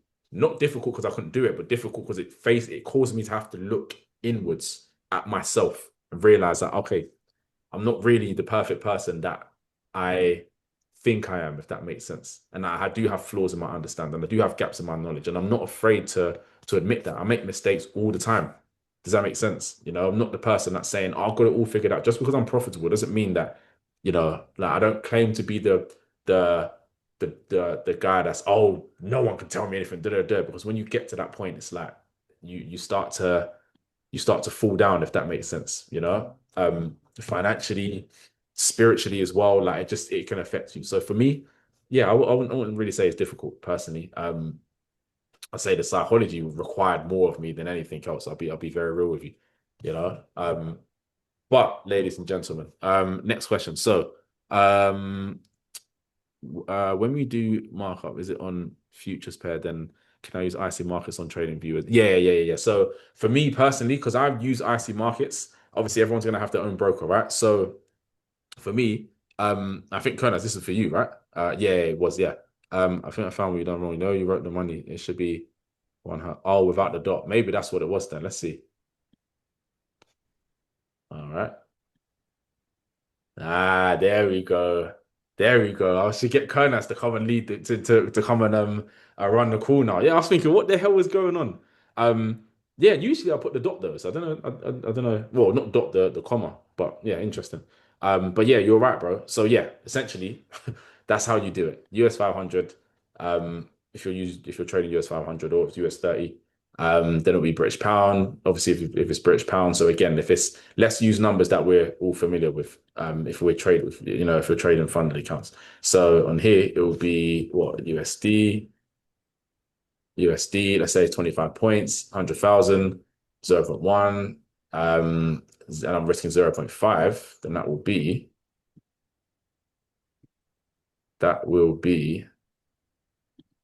Oh, why is it all doing that? Maybe just with dollar then, which is going to be, oh no, it's not. Okay, no, it's not. It's 200 lots. Okay, it's 200 lots, bang on. Okay, so at that point, obviously, yeah, you're risking $500, right? Yeah, usually it has 200 point something, but yeah, interesting. Maybe they've changed the layout a little bit. I'm not too sure. Wouldn't be the first time. So, but yeah, I hope that makes sense. So yeah, Kronos, you're right. Just for now, moving forward, don't put a comma, don't put a dot, just put 100,000, basically. Yeah. Um, but yeah, big up Kernas each and every time. Yeah. So yeah, what I was saying earlier. So with the futures, right? Obviously, I usually use the futures, and obviously, for a lot of you guys, you will see like an orange D on here. That just means you have to buy the futures thing. So it's like 7.99 a month for like £8, something like that a month. So on here, it gives you the real time data on the futures, right? Which I would very, very, very highly recommend because futures is the rawest data that you can get on any instrument, right? So futures gives you the raw data, and then like if I type in here now US 500, right? Or no, US 30 rather, right? You've got all these different brokers, and essentially these different brokers are giving you their version of the futures data. So you have to be aware of the broker that you're using so that you've got the right price point. Because if, for example, I see markets now, US 30 is currently at, it's currently at 48, 48,378.80, right? But if I come over to capital.com, then it's at 48,379, which is a little bit lower, you know? Or if you go to forex.com, it might be a little 377, you know? Or if you go to Tickmill, you know, then it's going to be 48,353. So it's going to be a little bit off. So you have to be aware of the broker that you're using. So for me, what I'll do is I'll go YM1, which is obviously the futures of US 30. Because, and why this is so important is because let's say, for example, now, right? Let's say I'll just go back over to, let's say I'll go over to here, for example, right? Now on the futures, let's say we've broken this high on futures. On IC markets, we may not have broken the high. Obviously, we did, you know, in this example, but I'm saying sometimes futures might not break. So what I will do is I will use the futures data and I will look at this as, okay, we've already broken. So that if price doesn't break this high, and let's say price comes down to the 50%, even though futures has already broken this high, I will still take my trade on the IC markets broker, even though the IC markets broker hasn't broken the high because futures already broke the high. I hope that makes sense. If it doesn't make sense, let me know and I'll elaborate further. Also, if you don't use futures, you may not understand it, but I would highly recommend that you do use futures. If you're trading US 30, if you're trading S&P 500, if you're trading indices as a whole, use the futures as your reference point, right? It's going to cost you £8 a month. Bro, people spend more on that on coffee in one day. Do you know what I mean? And this is a month, like you pay £8 a month, which is nothing, you know? So I hope that makes sense to everybody. Next question. By the way, Conas, I hope that makes sense, my brother. Yeah. Let me know. Let me know if that doesn't make sense and I'll cover it again. When entering, how many pips above or below should we do as you have more experience? So for me, like if I'm selling, yeah, thank you, bro. No problem. I've got you, my brother. How long would you recommend someone should use a demo account while studying the method? Does it depend on the person? Both. I think it depends on the person, but well, yeah, it depends on the person. But I would always say use your demo account until you have proved that you can be profitable for an absolute minimum. Yeah. Someone say minimum in the chat. Minimum. Let me hear the word minimum in the chat. Yeah. Someone type the word minimum in the chat right now. I want to see someone. I want to see someone put minimum in the chat right now. Minimum. 3 months minimum. Can I get a minimum in the chat? There we go. Minimum, right? 3 months minimum profitability before you even think about going off of a demo account, right? If you can't be profitable on your demo account for 3 months at minimum, you should not be trading on a live. Do not go on live account. Don't do it, right? And again, you ain't got to listen to me. You don't have to listen to me, right? I've only been profitable for the past 3 years now. I'm telling you, bro. I'm telling you. If you can't be profitable for 3 months, what do you think you're going to do when you're live with live capital or if you're on a funded account? You're going to blow that shit. Do you know what I mean? Like you're going to blow that account, you know? So you want it like, bro, I'm over a sample size of like 20 to 30 trades, right? Or like 50 trades. You want to show profitability or 3 months, like one of those two. But you should be very, very, what's it called? Like very meticulous with this. Because again, most people just try to go straight from, okay, cool, I've learned the skill now. Let me go straight in a funded account. That is not the most effective. I was going to be a bit more what's it called? Harsh, right? But that's not the most effective way to do it, right? Because again, you can okay, cool, I've learned the skill set now, and you go and buy a funded account and then you blow it. And you go and buy another one and then you blow it. And you go and buy another one and then you blow it. I know I've got a friend, right? I asked him how much money did he spend on blowing accounts that he didn't pass. It was in excess of 4,000 Great British pounds, not dollars now, pounds sterling that he spent on funded accounts and he didn't pass one of them. No payouts, none, zero. Does that sound like something effective that people should be doing? In my opinion, no. For me, it's more effective to show that you can be profitable for 1 month. Show that you can be profitable for 2 months. Show you can be profitable for 3 months on a demo account. Now you've got data that you know how to be profitable. So you go and do the same thing on your funded account. And next thing you know, like magic, I've passed my funded account.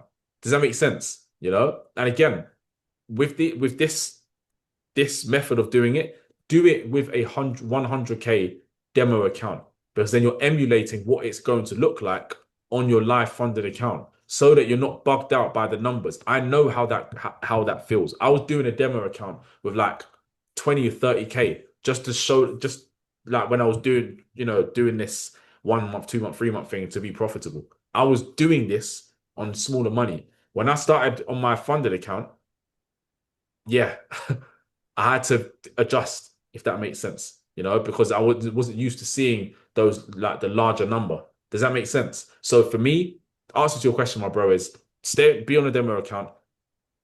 And like, if you're working with me, I need to see like 3 months of profitability, bro, before you even think about trying to like go crazy with a funded account. If I'm just going to be honest with you, some people don't like to. I've had students before that I've worked with that I no longer work with because they didn't listen to what I was saying to them. They ended up going crazy with it, losing a whole bunch of money, losing a whole bunch of funded accounts, and then they said, "Oh, it doesn't work." And I said, "No, brother, you didn't work. That's the problem." Does that make sense? All right. So I hope that answers your question, my friend. Right. So, oh yeah. So when entering, how many pips below or above? So for me, if it's usually, if I'm being honest, like I would usually do it with like 2 points max. If I'm trying to like be super safe with it, 2 points max. But again, a lot of the time it's 1 point, and I'm usually fine with that. And what I mean by that is, let's say for example, we've got my accumulation over here. I fib this out from down here to up here, right? And my entry is over here, right? Usually with buys, you don't really need to do this. It's more with sells, but I do it with both anyway, just to be safe. But I'll usually do it 1 point above, right? 1 point above will be my entry, just to guarantee I get filled in if price comes to the 50. Because again, price can't just hit your entry and go. Depends on what broker you've got. You've got like raw spreads. Or even then, like price needs to trade through it. So price literally, I had this so many times in the breadroom. You guys have obviously have seen it as well. Price will come to your entry. Okay, trading view. So playing with me, right? It will come to entry, literally tap the entry, and then go. And I'll check in my MT4. I didn't get triggered. So what I do now is I'll put my entry 1 point above, so that if price comes to the 50, then it has to trade through my entry in order to do that. So now it comes in, bam, now I've been triggered in, and you're in the trade, and you're obviously at this point you're in profit. So for me, it's usually 1 point. For sales, same thing. You know, like if I'm doing a limit, then yeah, it'll be the same thing basically. But what I find this year, especially, like price actually does come into the 50 quite often. Like shout out to Alistair. Alistair's probably in the call now as well. He's had his first profitable year since in his whole trading career. Alistair, how long have you been trading for, my bro? Yeah, Alistair's been training for a little while. He was also in IMO. That's actually where we met. And he wasn't able to be profitable like at all. And this year, well, no, not this year. 2025 was his first profitable year in these markets, like Yeah, January to December. I think I've been trading for about 8 years now, Okay. on Yeah, and yeah, off. And yeah. then it's only been the past couple of years since the mentorship that I've Mm. actually started to become profitable. Yeah, yeah, yeah. So again, ladies and gents, like, you know, what I was saying earlier about having some sort of coach or someone that's helping you. Again, I'm not saying this to boost up my team. Like, guys, like I'm not even like I'm not even going for that, right? I know how to trade, I know how to teach. You want to work with me? Great. Not somebody else. That's fine. That's not a problem. Just have someone that can take you through the ranks. Otherwise, you're going to be trying to learn by yourself. And yeah, it's not a recipe for it. You haven't been profitable. So how can you teach yourself? That's dumb. Do you know what I mean? That doesn't make any sense, you know? But you don't know what you're looking for. Like I'm talking from scratch anyway. You can, I guess you can, but To name me one successful person that did anything by themselves. I'll wait.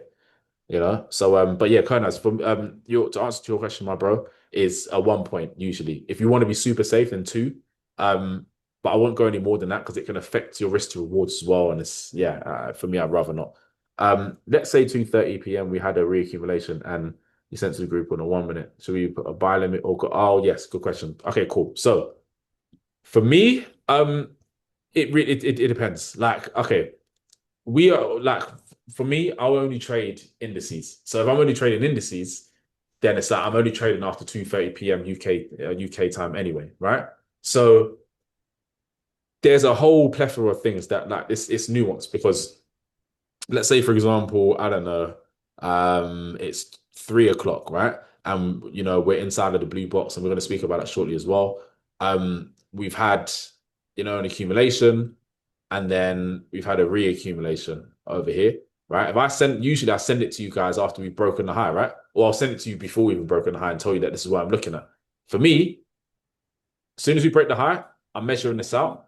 Now, again, if it's 3 o'clock, and we've, had an accumulation, reaccumulation, bro, I'm taking the limit straight off this. So, i.e., we break this high, I'm going to set my limit, my stop loss, wherever my target is, and that is going to be it for me, right? Now, let's say, and this is if I'm on like the 1 minute or the second, like the minutes, low minutes or seconds, right? If this is on the 15 minute, then naturally, as I fib this out, the risk to reward, even sometimes on the 5 minute, the risk to reward might not be great, So again, I'm going to be looking in here for my entry.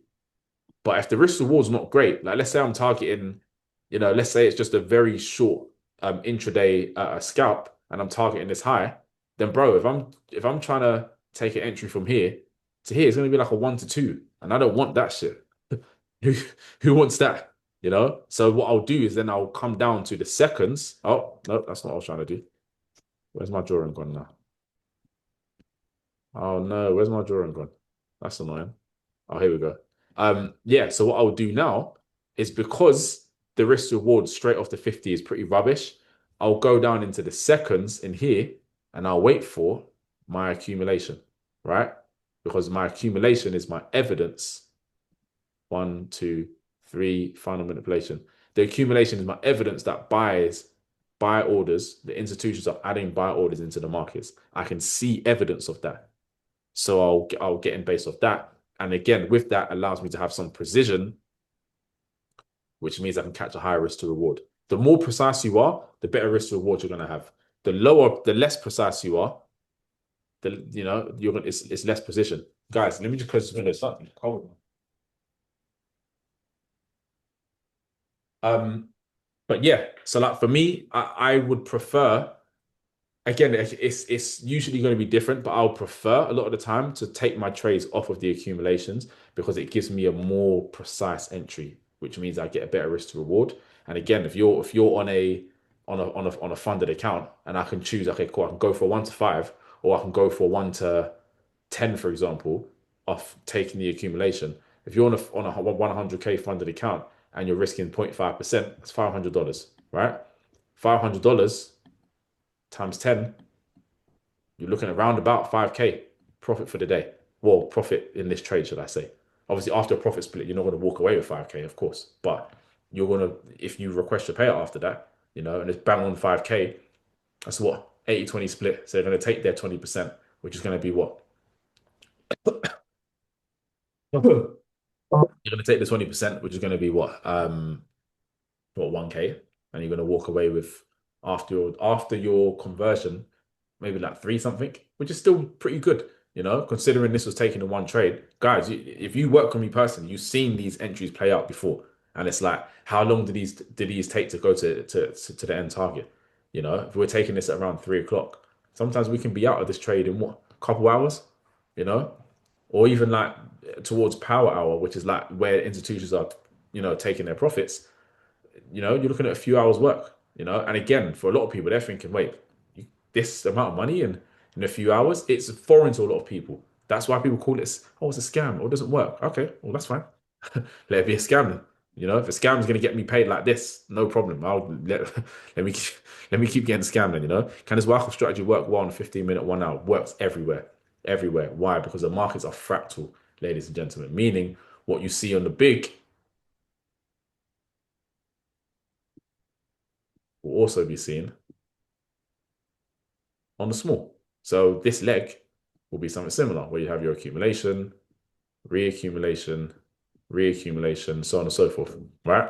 So someone actually asked me another question, which oh, who was it? Hold on. Okay, cool. Because after this, we're going to go through some chart stuff as well. Someone asked me if I could do a top-down analysis as well, so we're definitely going to do that. Um, okay, no, I think that's all of the questions actually. Um, I think that was all of the questions. Now, if anyone's got any other questions, please ask. Yeah, whether it's technical stuff, whatever. Like, if you want to go through something on the chart, let me know. Yeah, because I might have forgotten some questions as well. I wrote all of this stuff on the list, and I might have forgotten to add some stuff on here. Let me double check just in case I've forgotten anything. Someone asked, oh, blue box entries. That's it. Yeah. Okay, cool. So, right. So when it comes to the blue box entries, right, we'll go through the theory and we'll go through it on some charts, right? So, could you show us how to enter a trade from a type 4 schematic? I most definitely can, my brother. Yeah, most definitely. So, what we'll do is first off, let's talk about this blue box. Actually, no, do you know what? First, before we do that, let's go for a top-down analysis, right? And I'll add some stuff to this as well. Maybe we can go through the blue box at the same time. So, first things first, how do I analyze my chart from, like, let's say it's, well, I'm actually going to do this with all of my charts like on Sunday with the guys in the brethren, right? But what do I do, right? First off, I'll do my economic analysis. So I'll look at what's going on. So how do I go about doing that? Let's just get rid of all the things that I'm not using on here for now because it's bugging me out a little bit. Um, right. So, okay, cool. So first thing I'm going to do, I want to look at well, we know what drives the markets is obviously fundamentals, right? So first things first, I want to look at, okay, well, the dollar, because everything I'm trading, i.e. indices and the dollar and obviously EU and GU are driven by the dollar. So if I go to DX, not DXY, federal funds rate, Fed funds rate, if we go federal funds rate, we can see what's been going on. Okay, so they've been cutting the interest rates, right? Mr. Jerome Powell announced the rates got cut again on the 10th of December from 4% to 3.75%. So that's a 0.25% decrease on the interest rate. Now, going back to what we spoke about earlier, when the interest rates go lower, what happens to the dollar? Does it go lower or does it go higher? In terms of the government bonds, right? Like what happens? What happens with the dollar? Does the dollar go down or does the dollar go up when the interest rates get cut? Who knows the answer? Who knows the answer? Somebody give me the answer. If the interest rates get cut, what happens to the dollar? Does it weaken or does it strengthen? Who knows the answer? Damn, is everybody asleep right now? Okay, weakens. Yeah, there we go. Right? Cool. So as the interest rates get cut, the dollar weakens, right? So if the dollar weakens, right, that means what? Money's flowing out of the dollar, right? Which is a safe haven asset. If money is flowing out of safe assets, where is money flowing to? Who can tell me that? If money's flowing out of safe assets, where is it going to? Where is it flowing into? There we go, risky assets, right? So risky assets. Now, US 30 is a basket of stocks, right? A basket of stocks, which is classed as stocks are risky assets. So essentially, US 30 is just a basket of the top 30 risky assets. If anyone wants to know what companies are inside of that, then you can simply come to Trading View, stock heat map. Here we go. And what we do is we can simply type in US 30 or Dow Jones industrial average, which is here we go. Dow Jones industrial average, right? Close the door, please. Close the door. So in here, Imani, close the door, please, right now. Ladies and gentlemen, give me 2 seconds, yeah? Princess being a bit of a madam right now.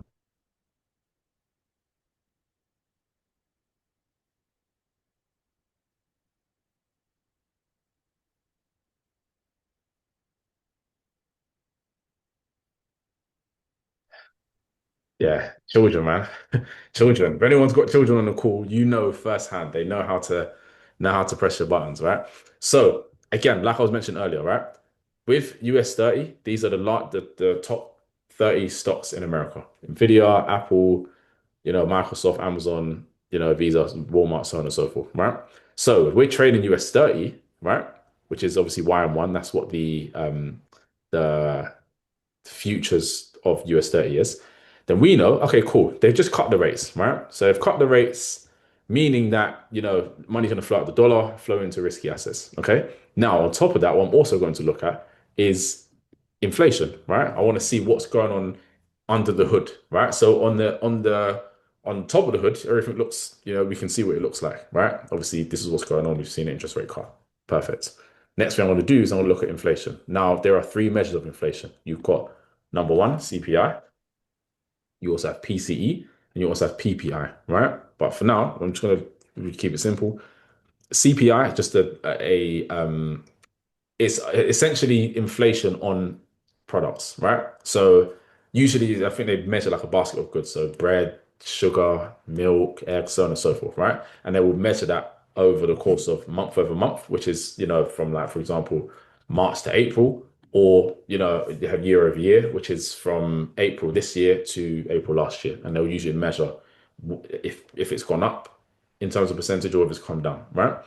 And then obviously PCE is essentially how much money is being spent, like how much money is being spent on these products, like what's going on, right? Because just because loads of things are going up in value doesn't mean that people are spending their money on these things, right? So again, that's PCE, and then obviously last but not least, you have PPI, which is essentially inflation on the cost of goods, right? So a chair, it cost IKEA usually £10 to make a chair, and now it costs them £12, then essentially it's gone up by 20%, right? So I hope that makes sense. Now, what we're going to look at CPI, right?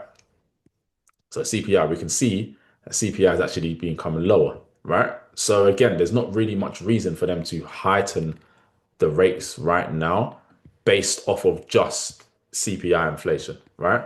So currently, like I was mentioning earlier, CPI has obviously come down. Now, what I'm waiting to see is when CPI, when inflation starts to come higher, because when it starts to come higher, it will give the not institutions, the Fed, a reason to increase their rates, which is then when we'll start to see indices start to crash. But for now, we're in good standing, right?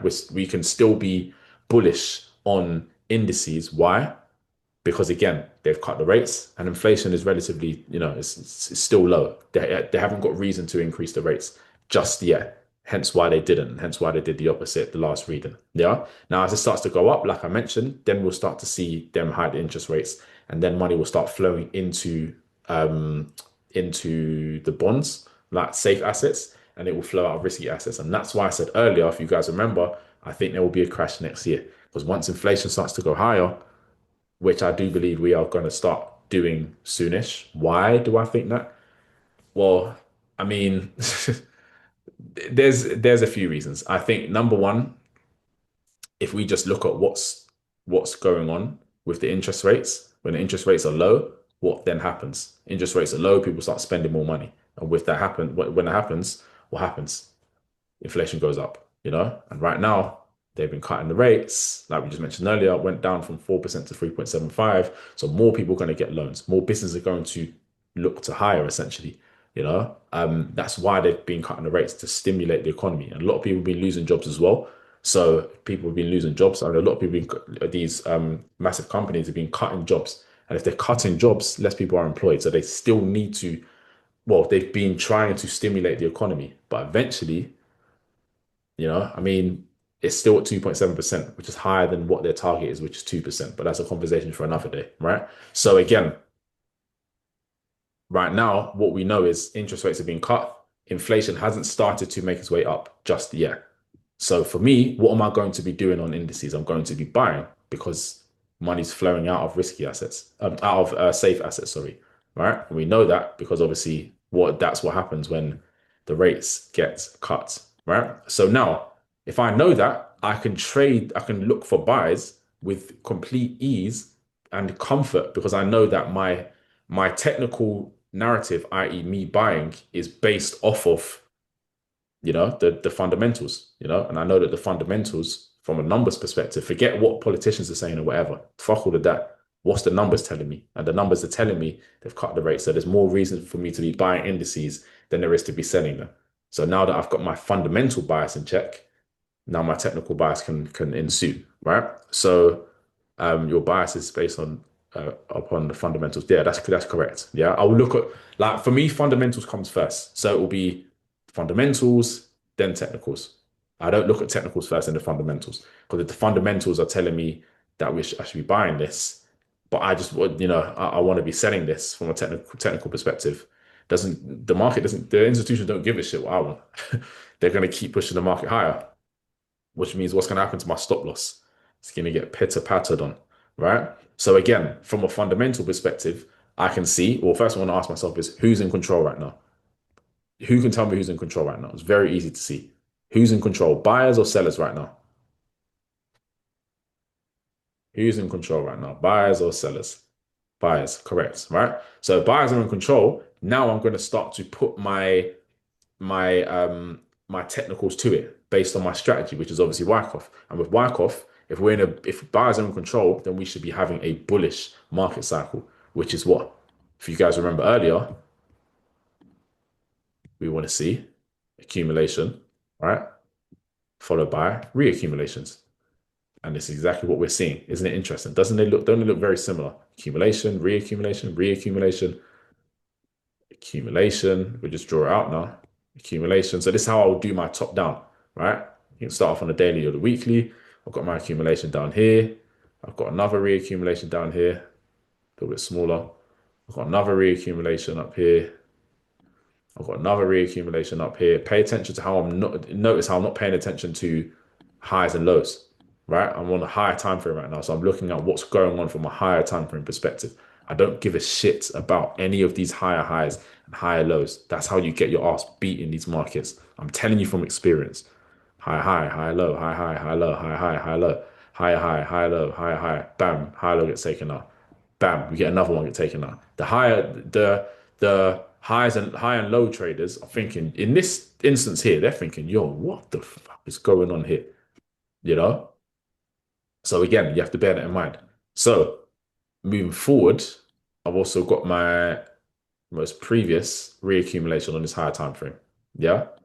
So all I've done so far, pretty simple. Just mark out my accumulation and reaccumulation, my market cycle, my Wyckoff market cycle, right? Very simple. Now, after I've done that, because I look at the daily and weekly as the same time frame, I couple them up. So you group them up, right?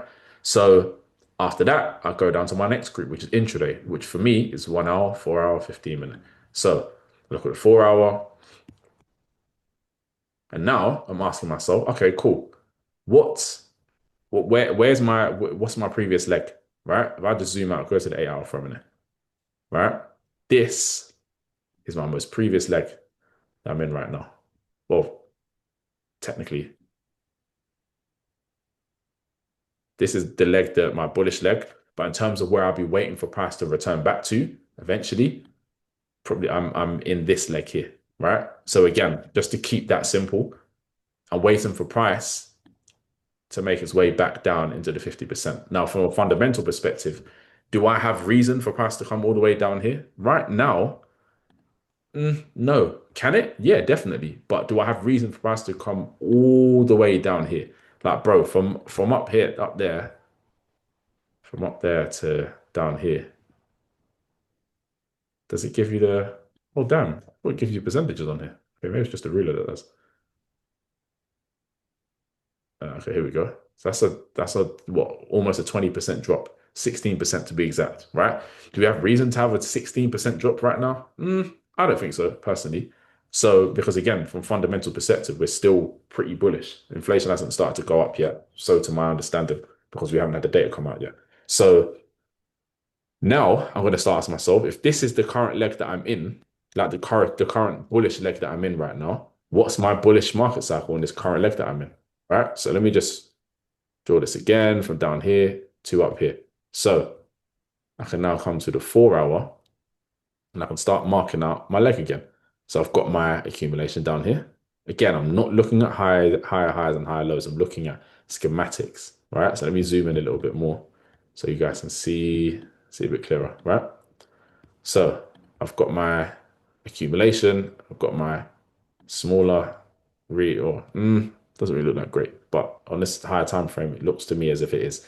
Does it matter what it looks like? No, but on this higher time frame, I'm not taking trades based off of this. I'm just going through my storyline right now, right? So I've got my reaccumulation, I've got my reaccumulation, I've got my reaccumulation up here, right? And obviously now, what have we done? We've come into the previous reaccumulation, which is this one here, right? And we came into what 50, around about 50 and 80, between the 50% and the 8%. Great, perfect. And then from here, we've now made a new high, right? So there was actually, I believe there was actually an entry in here as well, if I'm not mistaken. But well, now what I'm doing is, okay, we've just created a new reaccumulation. How do I know that? Because we've distributed up here and we've obviously had the shakeout. And now we've ended up breaking this high up here, right? Which is how we validate our schematics. I'm not going to go through how to validate schematics now, just for, again, time-saving purposes. I think we've been going for like almost 2 hours right now, right? But again, I hope you guys are getting some immense value from this, right? So again, this is the source I want to see. Come on, my bro. Got you, man. So in here now, again, we've had that reaccumulation. So for me, I'm now waiting to see if price can, just like in here before, the last schematic, can we get a retracement down to the 50 and 80%, right? Because again, please understand, all the market wants to do is two things, right? Number one, we want to see if we're in a bullish market cycle, right? Let's say my target's all the way up here. We want to seek and destroy this high, and then we want to rebalance. Usually we rebalance to the 50% mark and the 8% mark on the fib, hence why I've got 50 and 80 on here, right? Then after that, price will then seek and destroy and then rebalance to the 50 and 80 again. Seek and destroy. And again, I know you're thinking it's lots of highs and lows. Obviously, in here, difference between a valid reaccumulation is what we see in here and in here, right? If it just goes up and down like this, then that's highs and lows to me. But if we see this, that's the difference between a schematic and a high and low, right?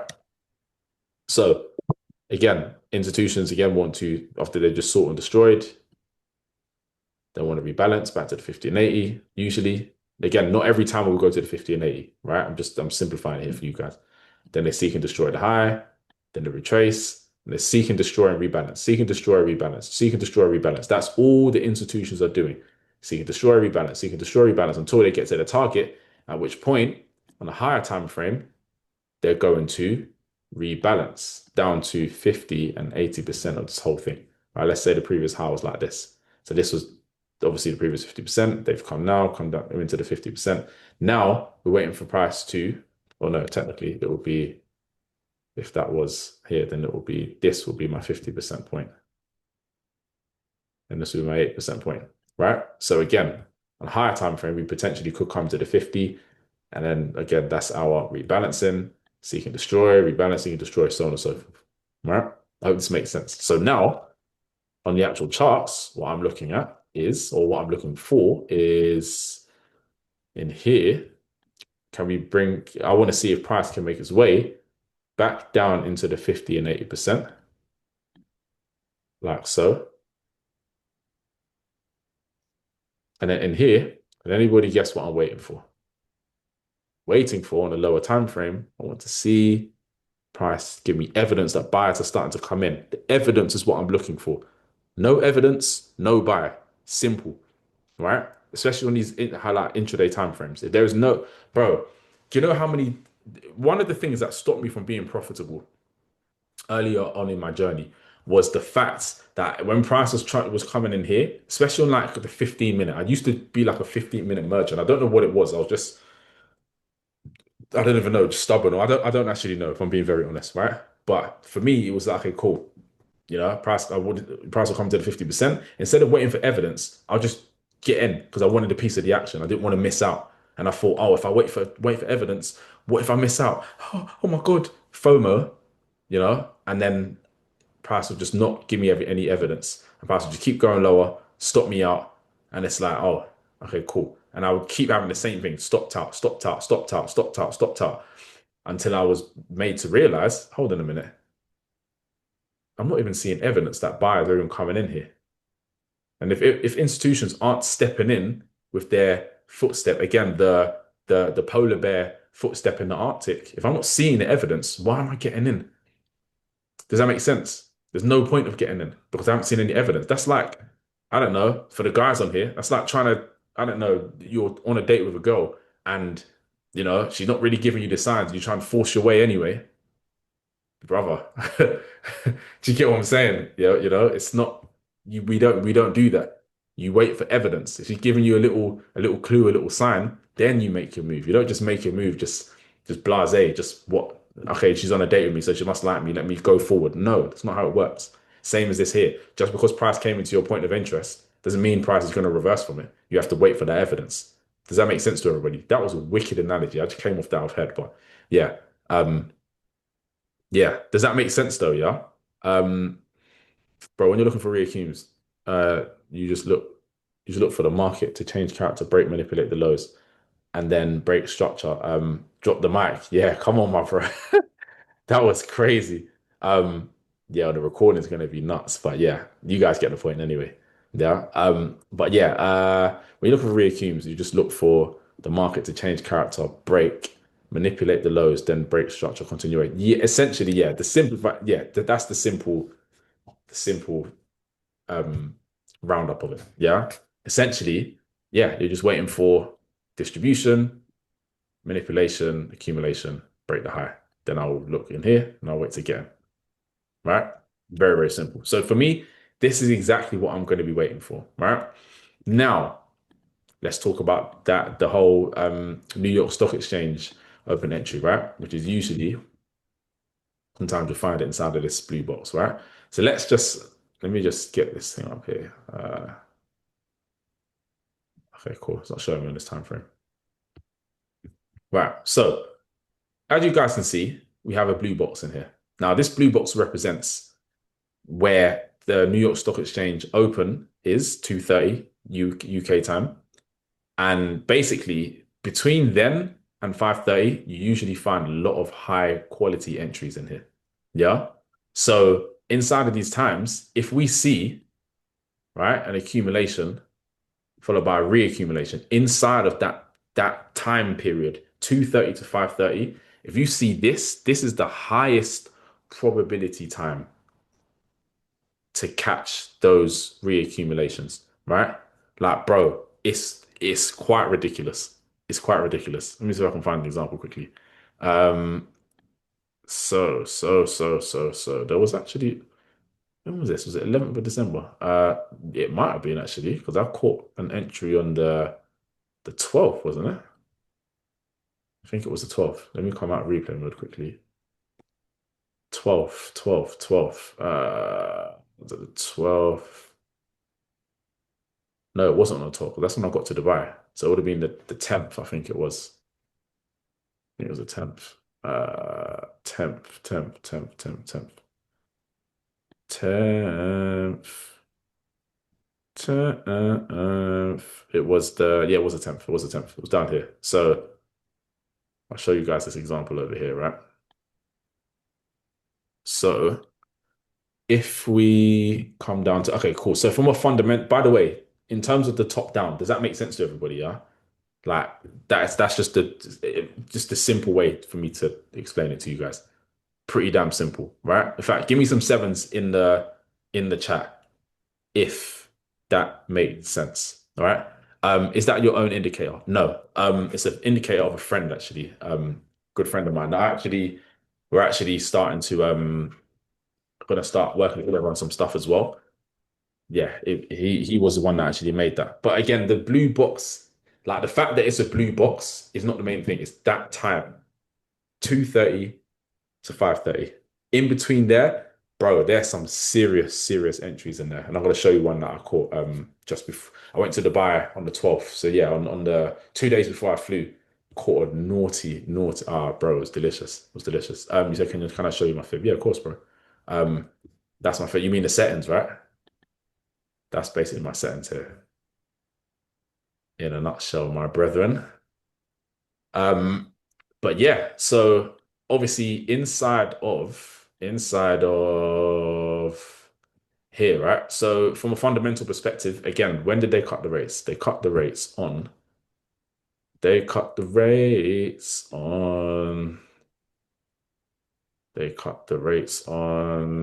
Fed funds rate. They cut the rates on the 10th. Oh, it was literally on the 10th. How interesting is that? But there was already like talks about them cutting the rates anyway. So it was pretty obvious they were going to cut the rates. I think there was a lot of clues and there was a lot of like talk around them cutting the rates, right? And again, from the inflationary perspective as well, we've got CPI year on the year. Before that was October.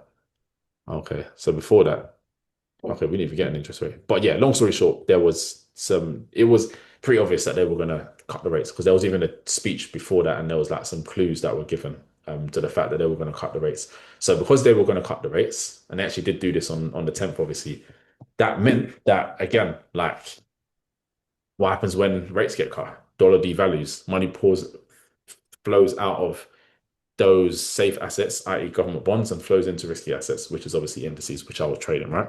Now, inside of here on that day, right, what we ended up doing was we came into the 50% of this in here. I think I don't, did we even come to the 50? I think we came just shy of it, if I'm not mistaken. I can't remember now. Um, did it come to the 50? Oh, it did come to the 50. Okay, cool. So on the lower time frame, right? On the lower time frame, price accumulated down here, which actually was a valid accumulation. Me and the guys in the bread room, if you guys remember that, the call when I was in Dubai, before I scoffed down the most ridiculous Cheesecake Factory cheesecake that you guys, boy, yeah, that was a good evening. I won't lie to you guys. But yeah, we had an accumulation in here, right? You guys probably remember the recording. But we had that accumulation in here out of the 50%, which would have been the prime entry. However, price just didn't come back to the 50% of this in here, right? So you had your one buy order. Let me just draw it out. You had your one buy order, had your two buy order, you had your third buy order, you had your manipulation, you had your break. And then from there, all right, what price ended up doing? Let me bring this over here to where the high actually broke. All right, so we had an accumulation, at which point I came down to the seconds, and on the seconds, hopefully it lets me come back to the seconds. It does. After coming back into, well, after coming down to the seconds, what price ended up doing was giving a distribution. Price came lower, gave a shakeout, accumulated, broke the high, and at which point, obviously broke the high. So at that point, I just measured this out, and I had my entries on the 50 and the 80, and the 80 didn't actually get triggered like a bastard. But the 50 got triggered, which was fine by me. Now that was in here. I think we spoke about this on that Sunday, the Saturday event. I think Kieran, because a friend of mine actually caught the same trade as well. So yeah, my guy Kieran, beast trader as well. Um, but yeah, so here, obviously, my entries, not my entries, my target, sorry, was this high up here, right, which is 1 to 12. For me, it actually ended up being a 1 to 11. It was like a 1 to 11. I think it's because it was on the IC markets broker. But why was this my target? Because again, I was looking at the basically I was looking at us creating a new reaccumulation, i.e. your distribution, price come down, give you accumulation, price break the high. right? Price ended up going a lot higher. But again, for me, I was happy with the 1 to 12. You know, if you, boy, $500 a risk, 1 to 12. I'll let you guys do the maths on that one. Delicious, right? Now, with the 80% target was the same, but 80 didn't trigger me, so that's fine. And then from here, if we just look at what happened after that, after price coming into the 50%, literally came into the 50, triggered, and then just went higher. This was a work of art, man. I'll be honest. Just before my trip as well, splendid, splendid, you know, splendid. And that was all she wrote, really. Like it wasn't really that crazy. I caught another trade on ES that week as well, which was pretty nice. Was that the week before? No, it was that week. Remember, that was a 2 for 2 week. But yeah, what's it called? But again, going back to Blue Box for a minute, notice how this entry was at what? 4 minutes past 4, right? Inside of that time between 2:30, 5:30. Yeah, ridiculous, ridiculous, you know? Um, uh, I've got to drop out for now. Will this be recorded? Yeah, it's recorded, my bro. I'm gonna slap this on my YouTube actually. Um, yeah, do you use limit orders? I do use limit orders, pretty often actually. When I say most of my trades are usually, yeah, usually limit orders, if I'm being honest. Most of them are actually limit orders. Yeah, most of them are limit orders. Like usually, if I'm like on the charts, like if I'm on a call or whatever, with the guys in the brethren, for example, if I'm doing a one-to-one, Hannah, I'm usually on calls with you around that stock exchange open as well. Sometimes I'll market execute because I'm on the charts and it's like I can wait for price to come to the entry, whatever. Other times where I'm just like, obviously I own a perfume company as well, so like sometimes I've got drop-offs to do, or I have to go to the post office, or I've got to sort stuff out for that, or I've got to call my business partner or something like that. Then I'll set my limit and I'll go, or Yahya, or actually for all the guys that are in the bread room, what do I do often after I take my limits? For those of you that are in the bread room, you know what I do often. What do I do? Yeah, what do I do? I know Yahya definitely knows the answer. What do I do oftentimes after I've set my buy limits or sell limits? You guys know exactly what it is. Yahya, I know you know the answer for definite, but You it's close your computer and let the market does its things, is it? I do close my laptop. I do close the laptop, Yeah, but yeah, yeah. I do something else afterwards. Yahya, you know, Afterward, yeah. you What, take what, your what? and walk away for about half an hour or something. Nah. Not even that. I'll be honest. You I do you I do something else. you Yahya, put in your you know stop that. loss. You put in your stop loss. Your take profit. No, because I would have done that before. It's someone know the answer. Well, Yahya, what do I do after taking my buy limits? You know definitely because you spoke about this After recently. taking your buy limit. Yeah. What do I What do do? you do after taking your buy limit? What do I do? Sounds like someone listening to some Jennifer Lopez. Yeah. Yeah. Yeah. Oh, Yeah. Oh, Yahya. Yeah. You've hurt my feelings. All the guys in the bedroom don't. Yeah. Yeah. You guys don't know. Basically, long story short, I take a nap. I take a nap. I take a nap. I love my naps. I love my naps. Yeah. So usually I set my buy limits. And yeah, yeah. Oh yeah, take a power nap. Yeah, I take a nap. I take a nap. I love my naps. My daytime naps. Don't play with my naps, bro. Yeah, don't you dare play with my naps. Um, but yeah, oftentimes I'll take a little nap. And on this occasion, I didn't take a nap because I was sorting some stuff out. I was rushing around because I was flying out like 2 days after that. I was rushing around sorting stuff out. But usually, yeah, I like to obviously like once I'm in, I'll set my alerts and I'll take a nap. Not a long nap.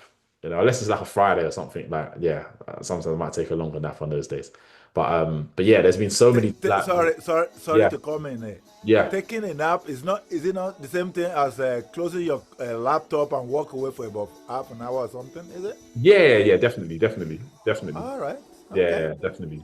Okay. Some people might prefer taking a nap.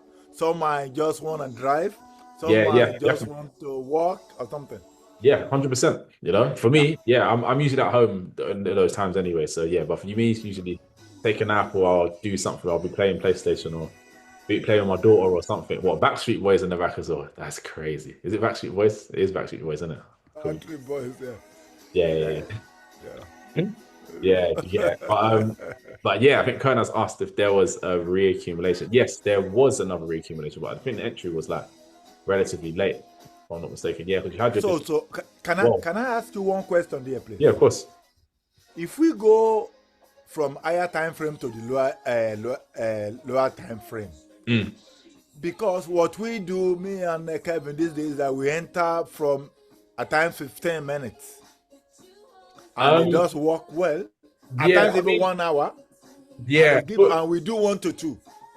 yeah. Well, this is the thing. For me, it's like I would prefer to Yeah. not do it on those time frames because I prefer like more precision. You know what I mean? Like precision is what is going to get you paid more with the least amount of Yeah. effort. You know? So Yeah. for me, I would usually do this on like seconds or the minutes personally. Okay. Does that make sense? Okay. All Yeah. right. Okay. Okay. Yeah. All right. Um, Yeah. but yeah, Kern has asked a very key question. He said, is there a reaccumulation in here, right? Now, for me, you got your distro, yes. We do come lower. We just don't have much of a shake-up, which is why, again, if I because I already had my entry in here, I wouldn't have been really looking at in here. I don't even know what I was doing at this point. Yeah, I was happy with the one with the one entry that I had personally. So for me, like if I saw this afterwards, would I have taken it? Mm, I don't really like the fact that there wasn't like a nicer manipulation. So I probably would have left it out, me personally, you know. But yeah, how long did that take to play out? Um, how long did it take to play out? So this trade took so from time of entry to take profit. This was about 4 hours. Yeah, about 4 hours. Yeah, I remember this being pretty quick as well. So what's it called? But yeah, it was around about 4 hours. You know, but price actually ended up going a lot higher as well. Like obviously I could have held a runner for all-time highs. For me, I was just like, we like traders a lot of the time was like what you got to remember is we all have our own personalities, and I think that comes into the market as well. Like and your risk appetite, your do you know what I mean? Like little things like that. And for me, when I got to this point up here, I was like, bro, I'm just taking my profit, bro. Could I have held an extra runner? Yes, but like the profit was nice anyway. I was like, you know what? Like I'm happy with that, you know? So, and I think the week before wasn't. I think that was down. I think that was a down week. You know, I'll be honest. I think it ended up being a down week, or ended up being like break even or something. No, no, no. Because remember, I took one loss, and I think that was it for the week before. I can't remember something like that. So I was like, okay, cool. Rather than trying to hold a little run, I'm just going to close it because obviously to make up for the last week, like the week before as well. So yeah, that was me personally. But someone asked another question. How often do you win and lose per week? It's really different, I'll be honest. Like it's really like for example, that week I took two trades and both of them played out. Do you know what I mean? So it was a two for two that week, But that's not always going to happen. The week before was a losing week, like I just mentioned. More often than not, I'm having up weeks, which is the most important thing. Please don't ask me what my win rate is because I got no clue. The last time I checked it was like the beginning of last year, and it was like 46% or 44%, one of the two, something like that. Which is fine. Like I don't really care about high win rates personally. But yeah, it's interesting, bro. Like how much would I win and lose? Yeah, it just depends per week. Like it's really different week in, week out. But for me, most of my trades either end in one of what, three or four ways. Number one, hit take profit. Number two, take a loss. Number three, um, break even, or four with like a little win. Like for example, it might go to like a 1 to 5, and then I'll take some partials, and then it stops me out the rest of it, which leaves me in profit, like a little bit of profit for the day. So yeah, it's different. It's different all the time, my bro. If I'm being honest. Um, Do you oh, when it hits target, close it. Yeah, when it hits target, close it. For me, like that's the type of person I am. Sometimes I'll hold runners. It also depends on where I am for the week. Because if I'm up for the week and I take a trade and it ends up going to like a 1 to 5, but there's a higher target, a 1 to, I don't know, 12 or 13, then because I'm up for the week, it's like I don't really care if the runner stops me out or not. So I'll hold the runner. And it looks nice for Instagram as well, right? Wink, wink. That's a joke, by the way. That's a joke. Um, but what's it called? It is a joke, but it's not a joke as well, you know? The higher risk to rewards. But I prioritize my bank account over Instagram. And now that's a quote that I will leave you guys with this evening. Prioritize your trading account and your prioritize your bank account over your Instagram account. Because sometimes people will be too busy taking screenshots that they don't take profit. Do you know what I mean? They're just like, excuse my language, it's just a bit gay. Do you know what I mean? It's like, bro, just take your money and prioritize that. Do you know what I mean? It's like, bro, just what you doing, you know? Um, but yeah, what's it called? On average, how long are you in trades? On average, if I'm being honest, yeah, if I'm being honest, bro, like I'm more of an intraday trader. Like I've done the swing trading thing as well. Like the longest I've held a trade was like a month and a bit. Um, I was on an AUD JPY. I caught a 1 to 107, and I was in that shit for ages. You know, but that it just kept falling. It was delicious. It was delicious. It was delicious. No, it wasn't AUD JPY, it was AUD USD. That's on my Instagram as well. If anyone check on my, I should have done it. I wasn't on YouTube those times. I only was started on YouTube like not long after that. I should have done a trade breakdown of that. Would have been nuts. But yeah, 1 to 107. But yeah, if you go on my Instagram highlights, you'll see it there. That was naughty. I think that's my highest risk reward today. You know, maybe this year we beat it. Who knows? Wink, wink. But yeah, on average, like, I'm usually in like a few hours, bro. I'll be honest. I'm more of an intraday trader at heart because I like to be in and out. You know, sometimes I might hold it till the next day, but it's usually not like crazy, crazy long if I'm being honest. You know, so yeah, I would usually say a few hours, me personally.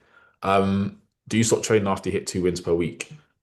In most cases, if I hit 2 wins per week, yeah, I'm logging off, bro. I'm logging off. I'm logging off. Like for me, the purpose of each week is to come out more profit than I've lost if I'm going to take any losses that week. So once I've done that, like I could if I win 2 trades and I'm up like 3 or 4% for the week, I'm not interested anymore.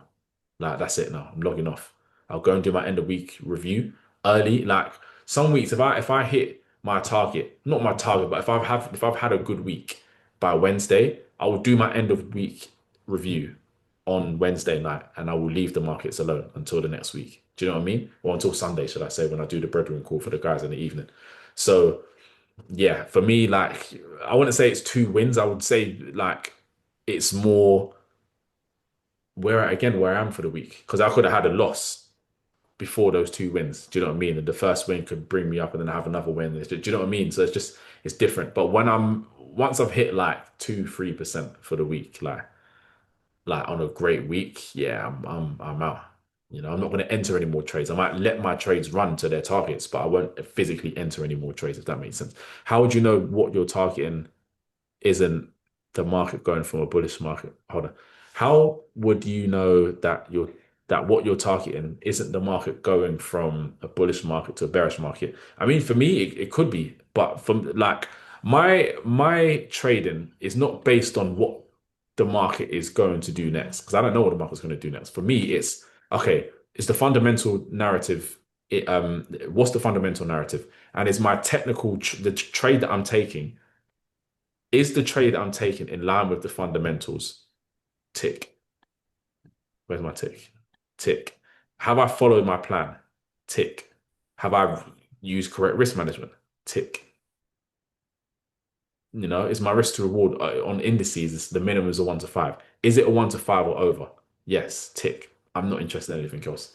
Have I predefined my targets before I've got into the trade, i.e., the areas where I'm going to take my partials? Oh, I have, tick. So even if, like, for example, I enter here and price is going to be up here, and it's like, how do I know if where I'm targeting is not going price going from bullish to bearish? For me, the fundamental narrative tells me what direction I should be trading in. And if I know what my if I've analyzed my market cycle effectively, then I'm not really worried about anything else. You know, all I can do is take trades in line with my plan and focus on focus on on me taking the trades that meet my plan to the best of my ability. That's all I can do. Everything else, I leave it up to the market, really. Do you know what I mean? Um, so yeah, man. Yeah, that's my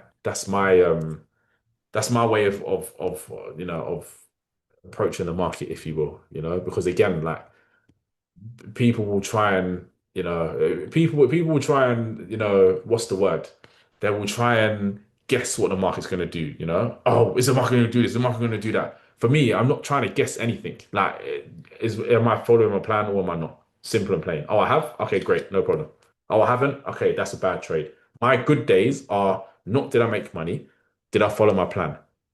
If the answer is yes, fantastic. If the answer is no, yeah, that's a bad trade. I need to go and spank myself. No, I'm joking. I'm not going to spank myself, obviously, but you guys get the point. Yeah. I believe I've covered all the. Oh no, I haven't. One last question actually was from, I think it was Ben, if I'm not mistaken. Was it Ben? On my, oh yes, yeah, it was. Okay, cool. So Ben says, could I talk about when I was working in Tesco or just starting out? What kind of visualizations was I seeing? Yes, to be a successful full-time trader.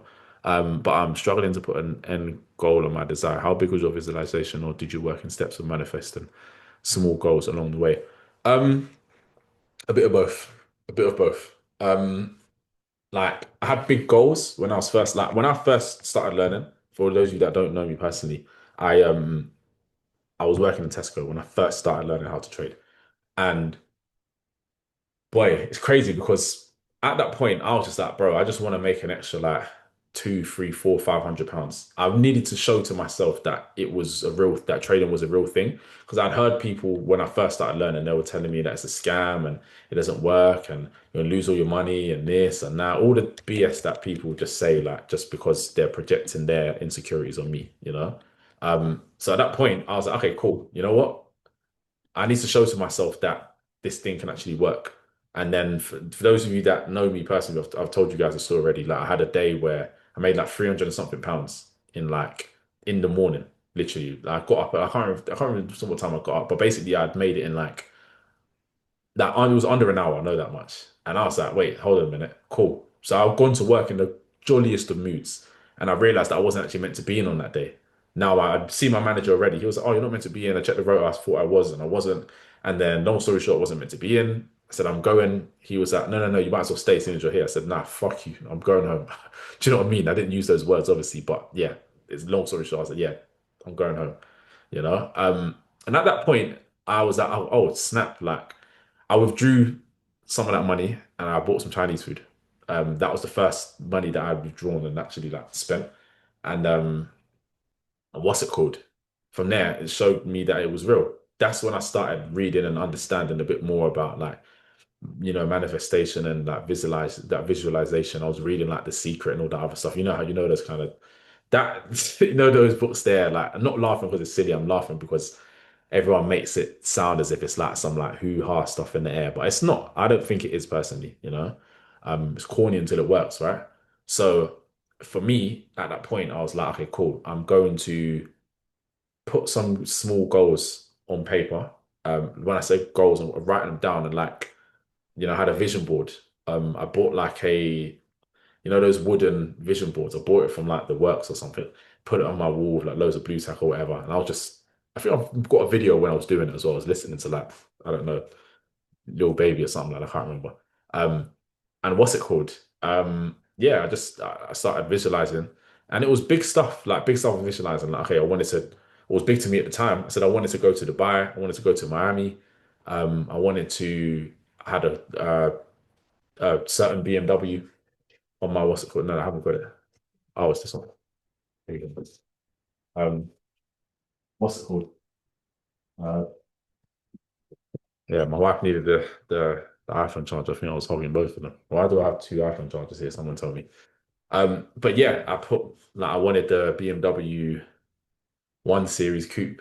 No. Yeah, it was a 1 Series Coupe actually. Or 1 Series, 102 BMW. And then I ended up getting it after some time.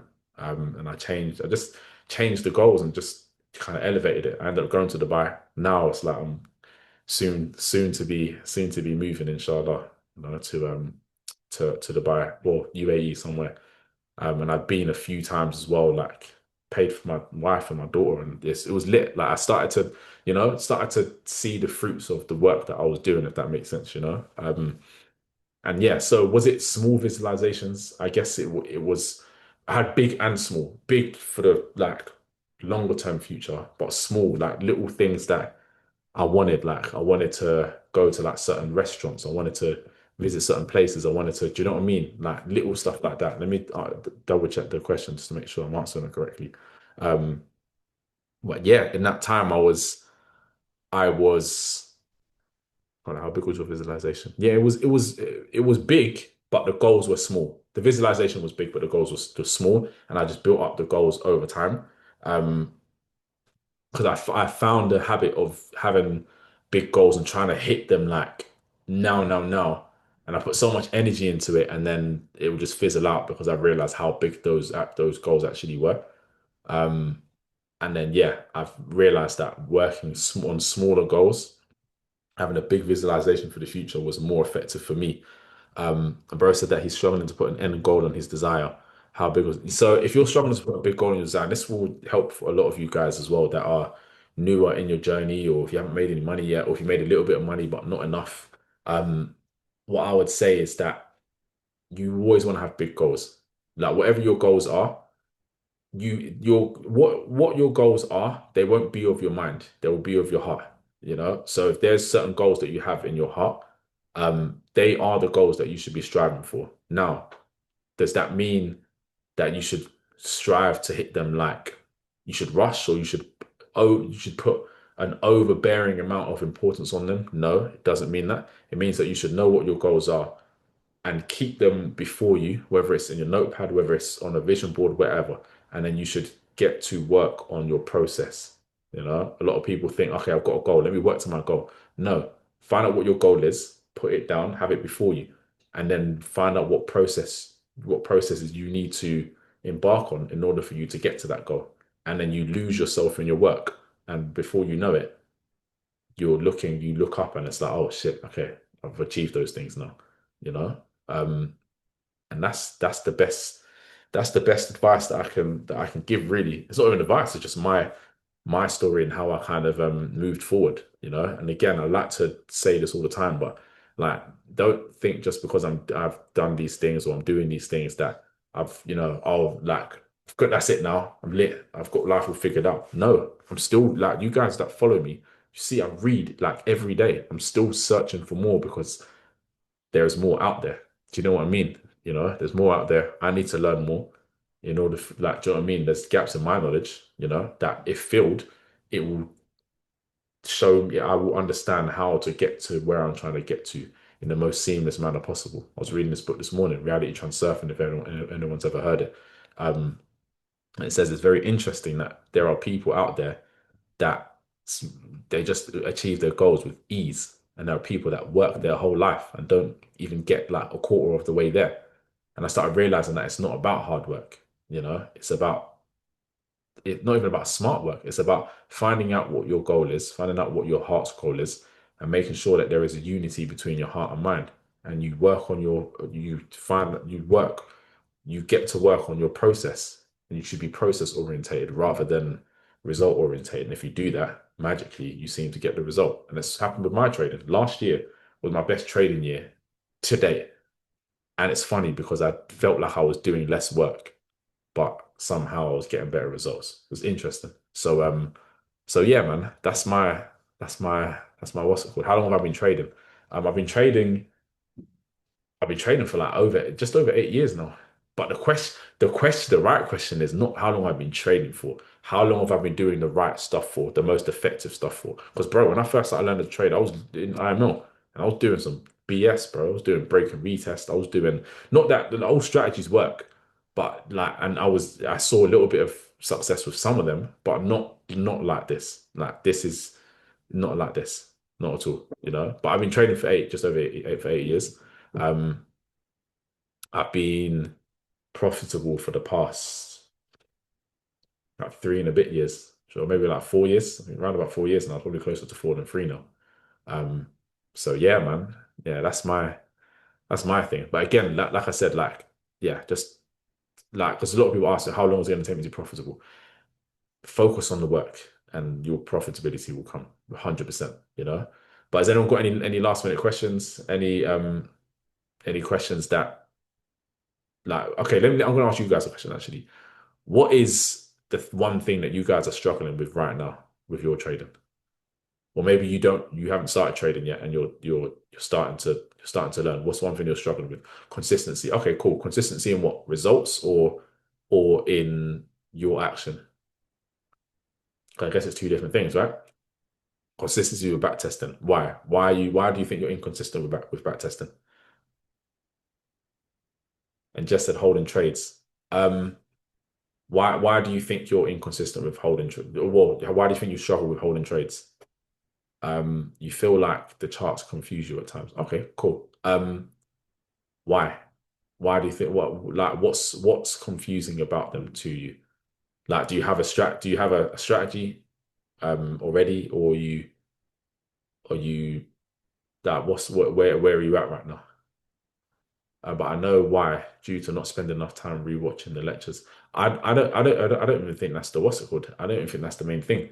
But you can watch until you're blue in the face. But if you're not applying the stuff that you're learning, um, if you're not applying the stuff that you're learning, you're gonna find that. Do you know what I mean? Because you can watch videos. I used to watch videos like it's like mental masturbation. I was watching videos like a madman, but my trading wasn't improving until I started actually doing the real work.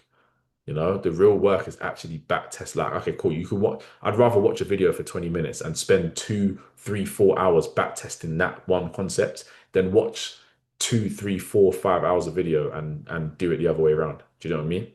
So no, until you go. Yeah, yeah, yeah. No, facts, bro. And again, like, because it's weird because you might have this thing eventually, or you might have even have had it or be having it now, where you watch, and you fry your brain to the point where when you do go on the charts, it's like, yo, what the fuck am I looking at here? Like, what's going on here? Do you know what I mean?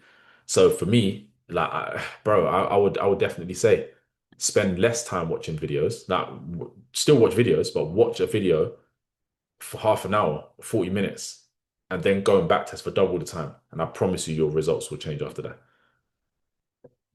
You know? Uh okay, I'll fear okay, cool. So you said holding trades, um, and you said fear of giving back the gains. Okay, well, why? Why are you scared of giving back the gains?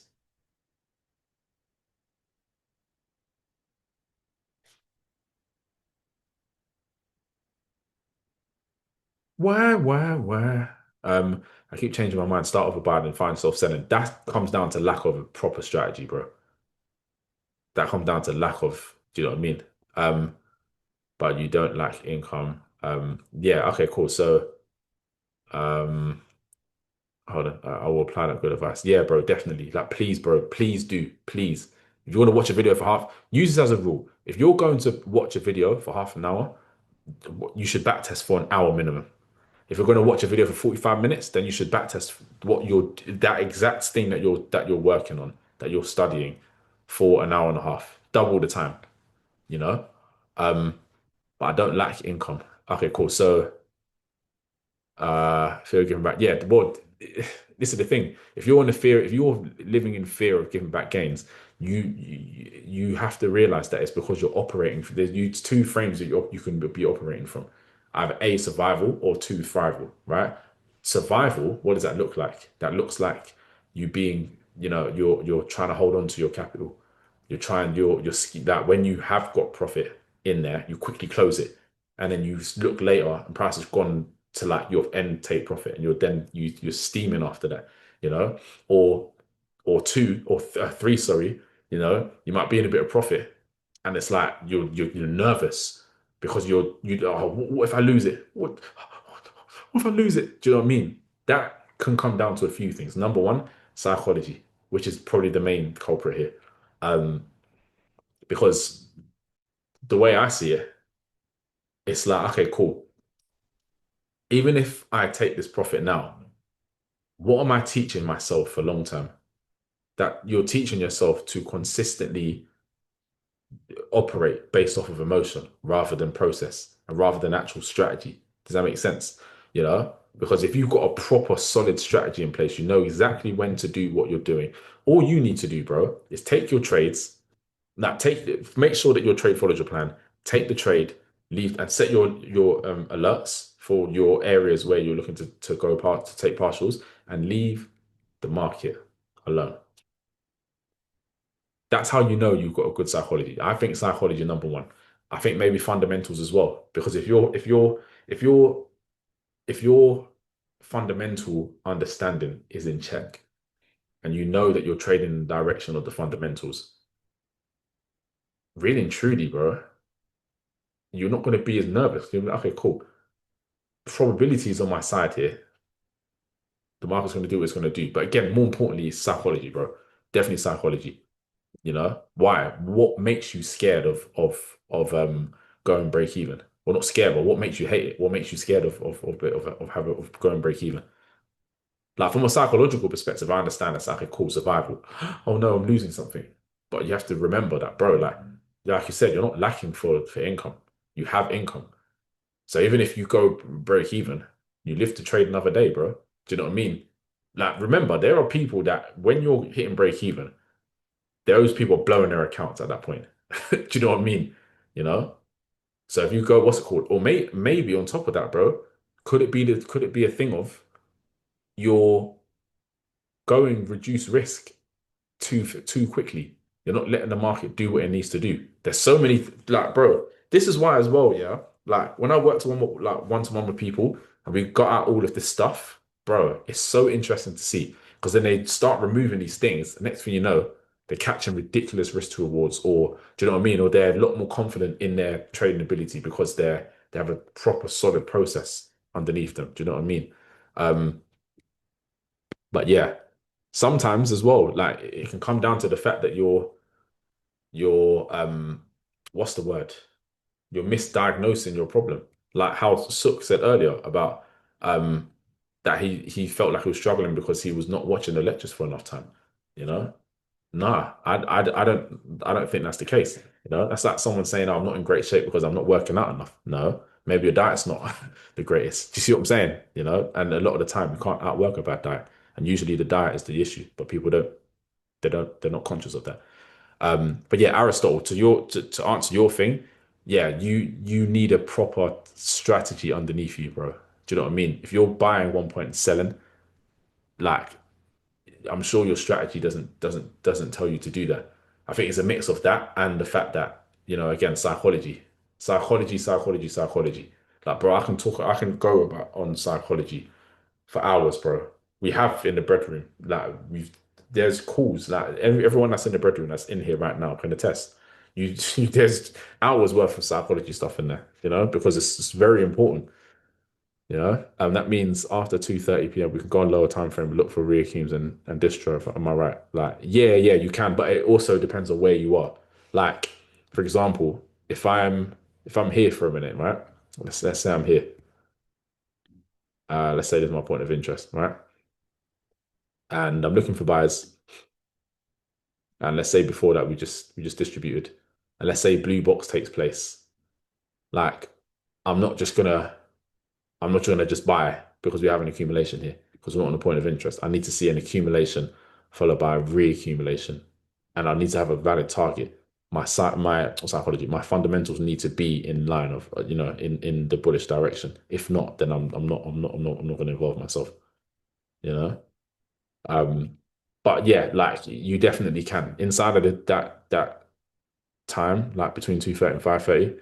Yeah, you definitely can, provided we're in the right place to do so. I hate going to break even, but maybe just FOMO. Yeah, bro. It's psychology, bro. Trust me. Trust me. Um, even though I know full well smacking TP. Yeah, bro. It's what's it called? Where's the bedroom at? Yeah, bro, send me a message. Send me a message. Like what's his name says, Khabib. Send me a message, send location. But yeah, nah, yeah, we'll talk. We'll talk, bro. We'll talk. Yeah, send me a message. We can even talk tonight. I'm gonna eat and then what's it called? Or tonight, tomorrow, whenever, my bro. We'll talk, definitely. You know? But yeah, like psychology is so important. And I find the underlying thing with all the questions that you guys, or all the stuff that you guys said you're struggling with, a lot of it is psychological. A lot of it is psychological, you know? And again, we don't want to hear that because we just want to hear charts, technicals. We want to hear what we want to hear, right? Do you know what I mean? But it's uncomfortable to know that psychologically. Again, you got to remember, like, and this is the last thing I'll end off on, unless anyone's got any last minute questions. Our brains are not designed for us to be profitable traders. Our brains are designed for us to stay alive and to be safe, you know? And because of that, a lot of the time we will do things based off of that safety mechanism. What is that safety mechanism called? Fight or flight. Your fight or flight mechanism will, like, that's why when you're looking at the charts and price comes to your entry, a lot of the time, for some people, it's different depending on who you are as a person. But for some people, they might hesitate, and then price comes to the entry, they don't do anything, they just freeze, and then price hits the entry, goes towards their target, and then they get super angry with themselves afterwards because that I should have taken that. That is the flight response. The fight response is, you take a trade, bam, and then you lose, and then you get into another trade, bam, and then you lose again. You get into another trade, bam. That's fight. You fight. You're in that fighting mechanism, fight or flight. You know. And again, people don't realize that by the time you take the trade or you start making the mistakes, it's already too late because your psychology is already taken over and you don't realize it until you become conscious of it. You have to be able to calm yourself down before you even take a trade. A lot of people don't realize that. You know, a lot of people will roll out of bed and bam, straight on trading view. Bro. Yeah, yeah, that's not it, bro. It's not it at all. You know? So yeah, I feel like how long have we been on this call right now? Damn, it's almost in 3 hours, bro. Jesus Christ. But again, like, yeah, I'm glad I did this with you guys as well, you know. And I hope that you guys have got like I deeply and immensely hope you guys got some serious value from this because again, like, I know I said that was going to be the last thing. This is going to be the last thing, actually, right? And I'm going to end off on this because I want to watch that Power, that next season. I don't know if anyone's watching Power, the Tommy one. Yeah, I started watching that, and yeah, can't lie, I'm excited to watch that last episode still. But you've got something called your teachability index, right? Epic. Yeah, yeah, I've been watching it still. I can't lie, I've been watching it. And your teachability index, right, is a mix of two things. Your willingness to learn. Me and Hannah was talking about this. I don't know if Hannah's still on here right now. No, if I know Hannah, she is still on here. I'm sure of it. Teachability. So willingness to learn, willingness to change behavior, right? It's it's a quick and easy maths equation, right? If your ability to learn is I don't know, 5, right? And your willingness to change your behavior is a 0, you are still going to be at a big fat 0, right? So it doesn't matter how much you're willing to learn. You guys have been on this call for the past, 3 hours, most of you, right? Or almost 3 hours. That's great. Your willingness to learn is high. You have a high willingness to learn. But if your willingness to change, like if you go on this call and then afterwards you just go back to doing the same shit that you was doing before, that shit annoys me because it's like, bro, you want to do something, you want to move forward, but you're just not. That's the worst position you can be in. You rather just not be the person that doesn't want that, just is okay with just normal, because at least then you avoid the heartbreak of continuously learning and not getting anywhere, Willingness to change your behavior has to go up with it. And a lot of people aren't willing to change because it's uncomfortable. It means that they have to go through some level of discomfort, when discomfort is where your growth is. So I say all that to say this: if you really want to make moves here with this Wyckoff stuff, or just in trading in general, you need to up both of them. Your willingness to learn and your willingness to change. If you're not, leave it alone. If you're just willing to learn and not do anything else afterwards, and just crawl in your sheets when it's cold, you want to be comfortable, yeah, this is not the place for you. You know, the place for you is McDonald's. No, I'm joking, it's not McDonald's, but you guys get the point, right? So, so what's it called? Any last minute questions before I bounce? If not, then yeah, thank you, bro. Help me out. I'm ready for next week. That yeah, bro. I'm looking forward, bro. I'm expecting big things from you, my bro. Expecting big things, right? And then just to end off, ladies and gents, again, I'm gonna post this call inside of here, right, on my YouTube. So my YouTube is Nate B Lit. Take a picture of it, take a screenshot of it, whatever you need to do, write it down, whatever. If you want to go back to this call, yeah, bro, definitely what's it called? Definitely, definitely check it out on here. And without any further ado, ladies and gentlemen, I appreciate you guys to the moon and back. Yeah. Anything you need, send me a message. All of you guys can find me wherever you need to. Nate B Lit on Instagram, TikTok. No, Instagram, YouTube. You can find me. Just send me a message on it. Send me a message. But yeah, ladies and gents, take care and remember to keep your heads on that bread. Peace. Blessing.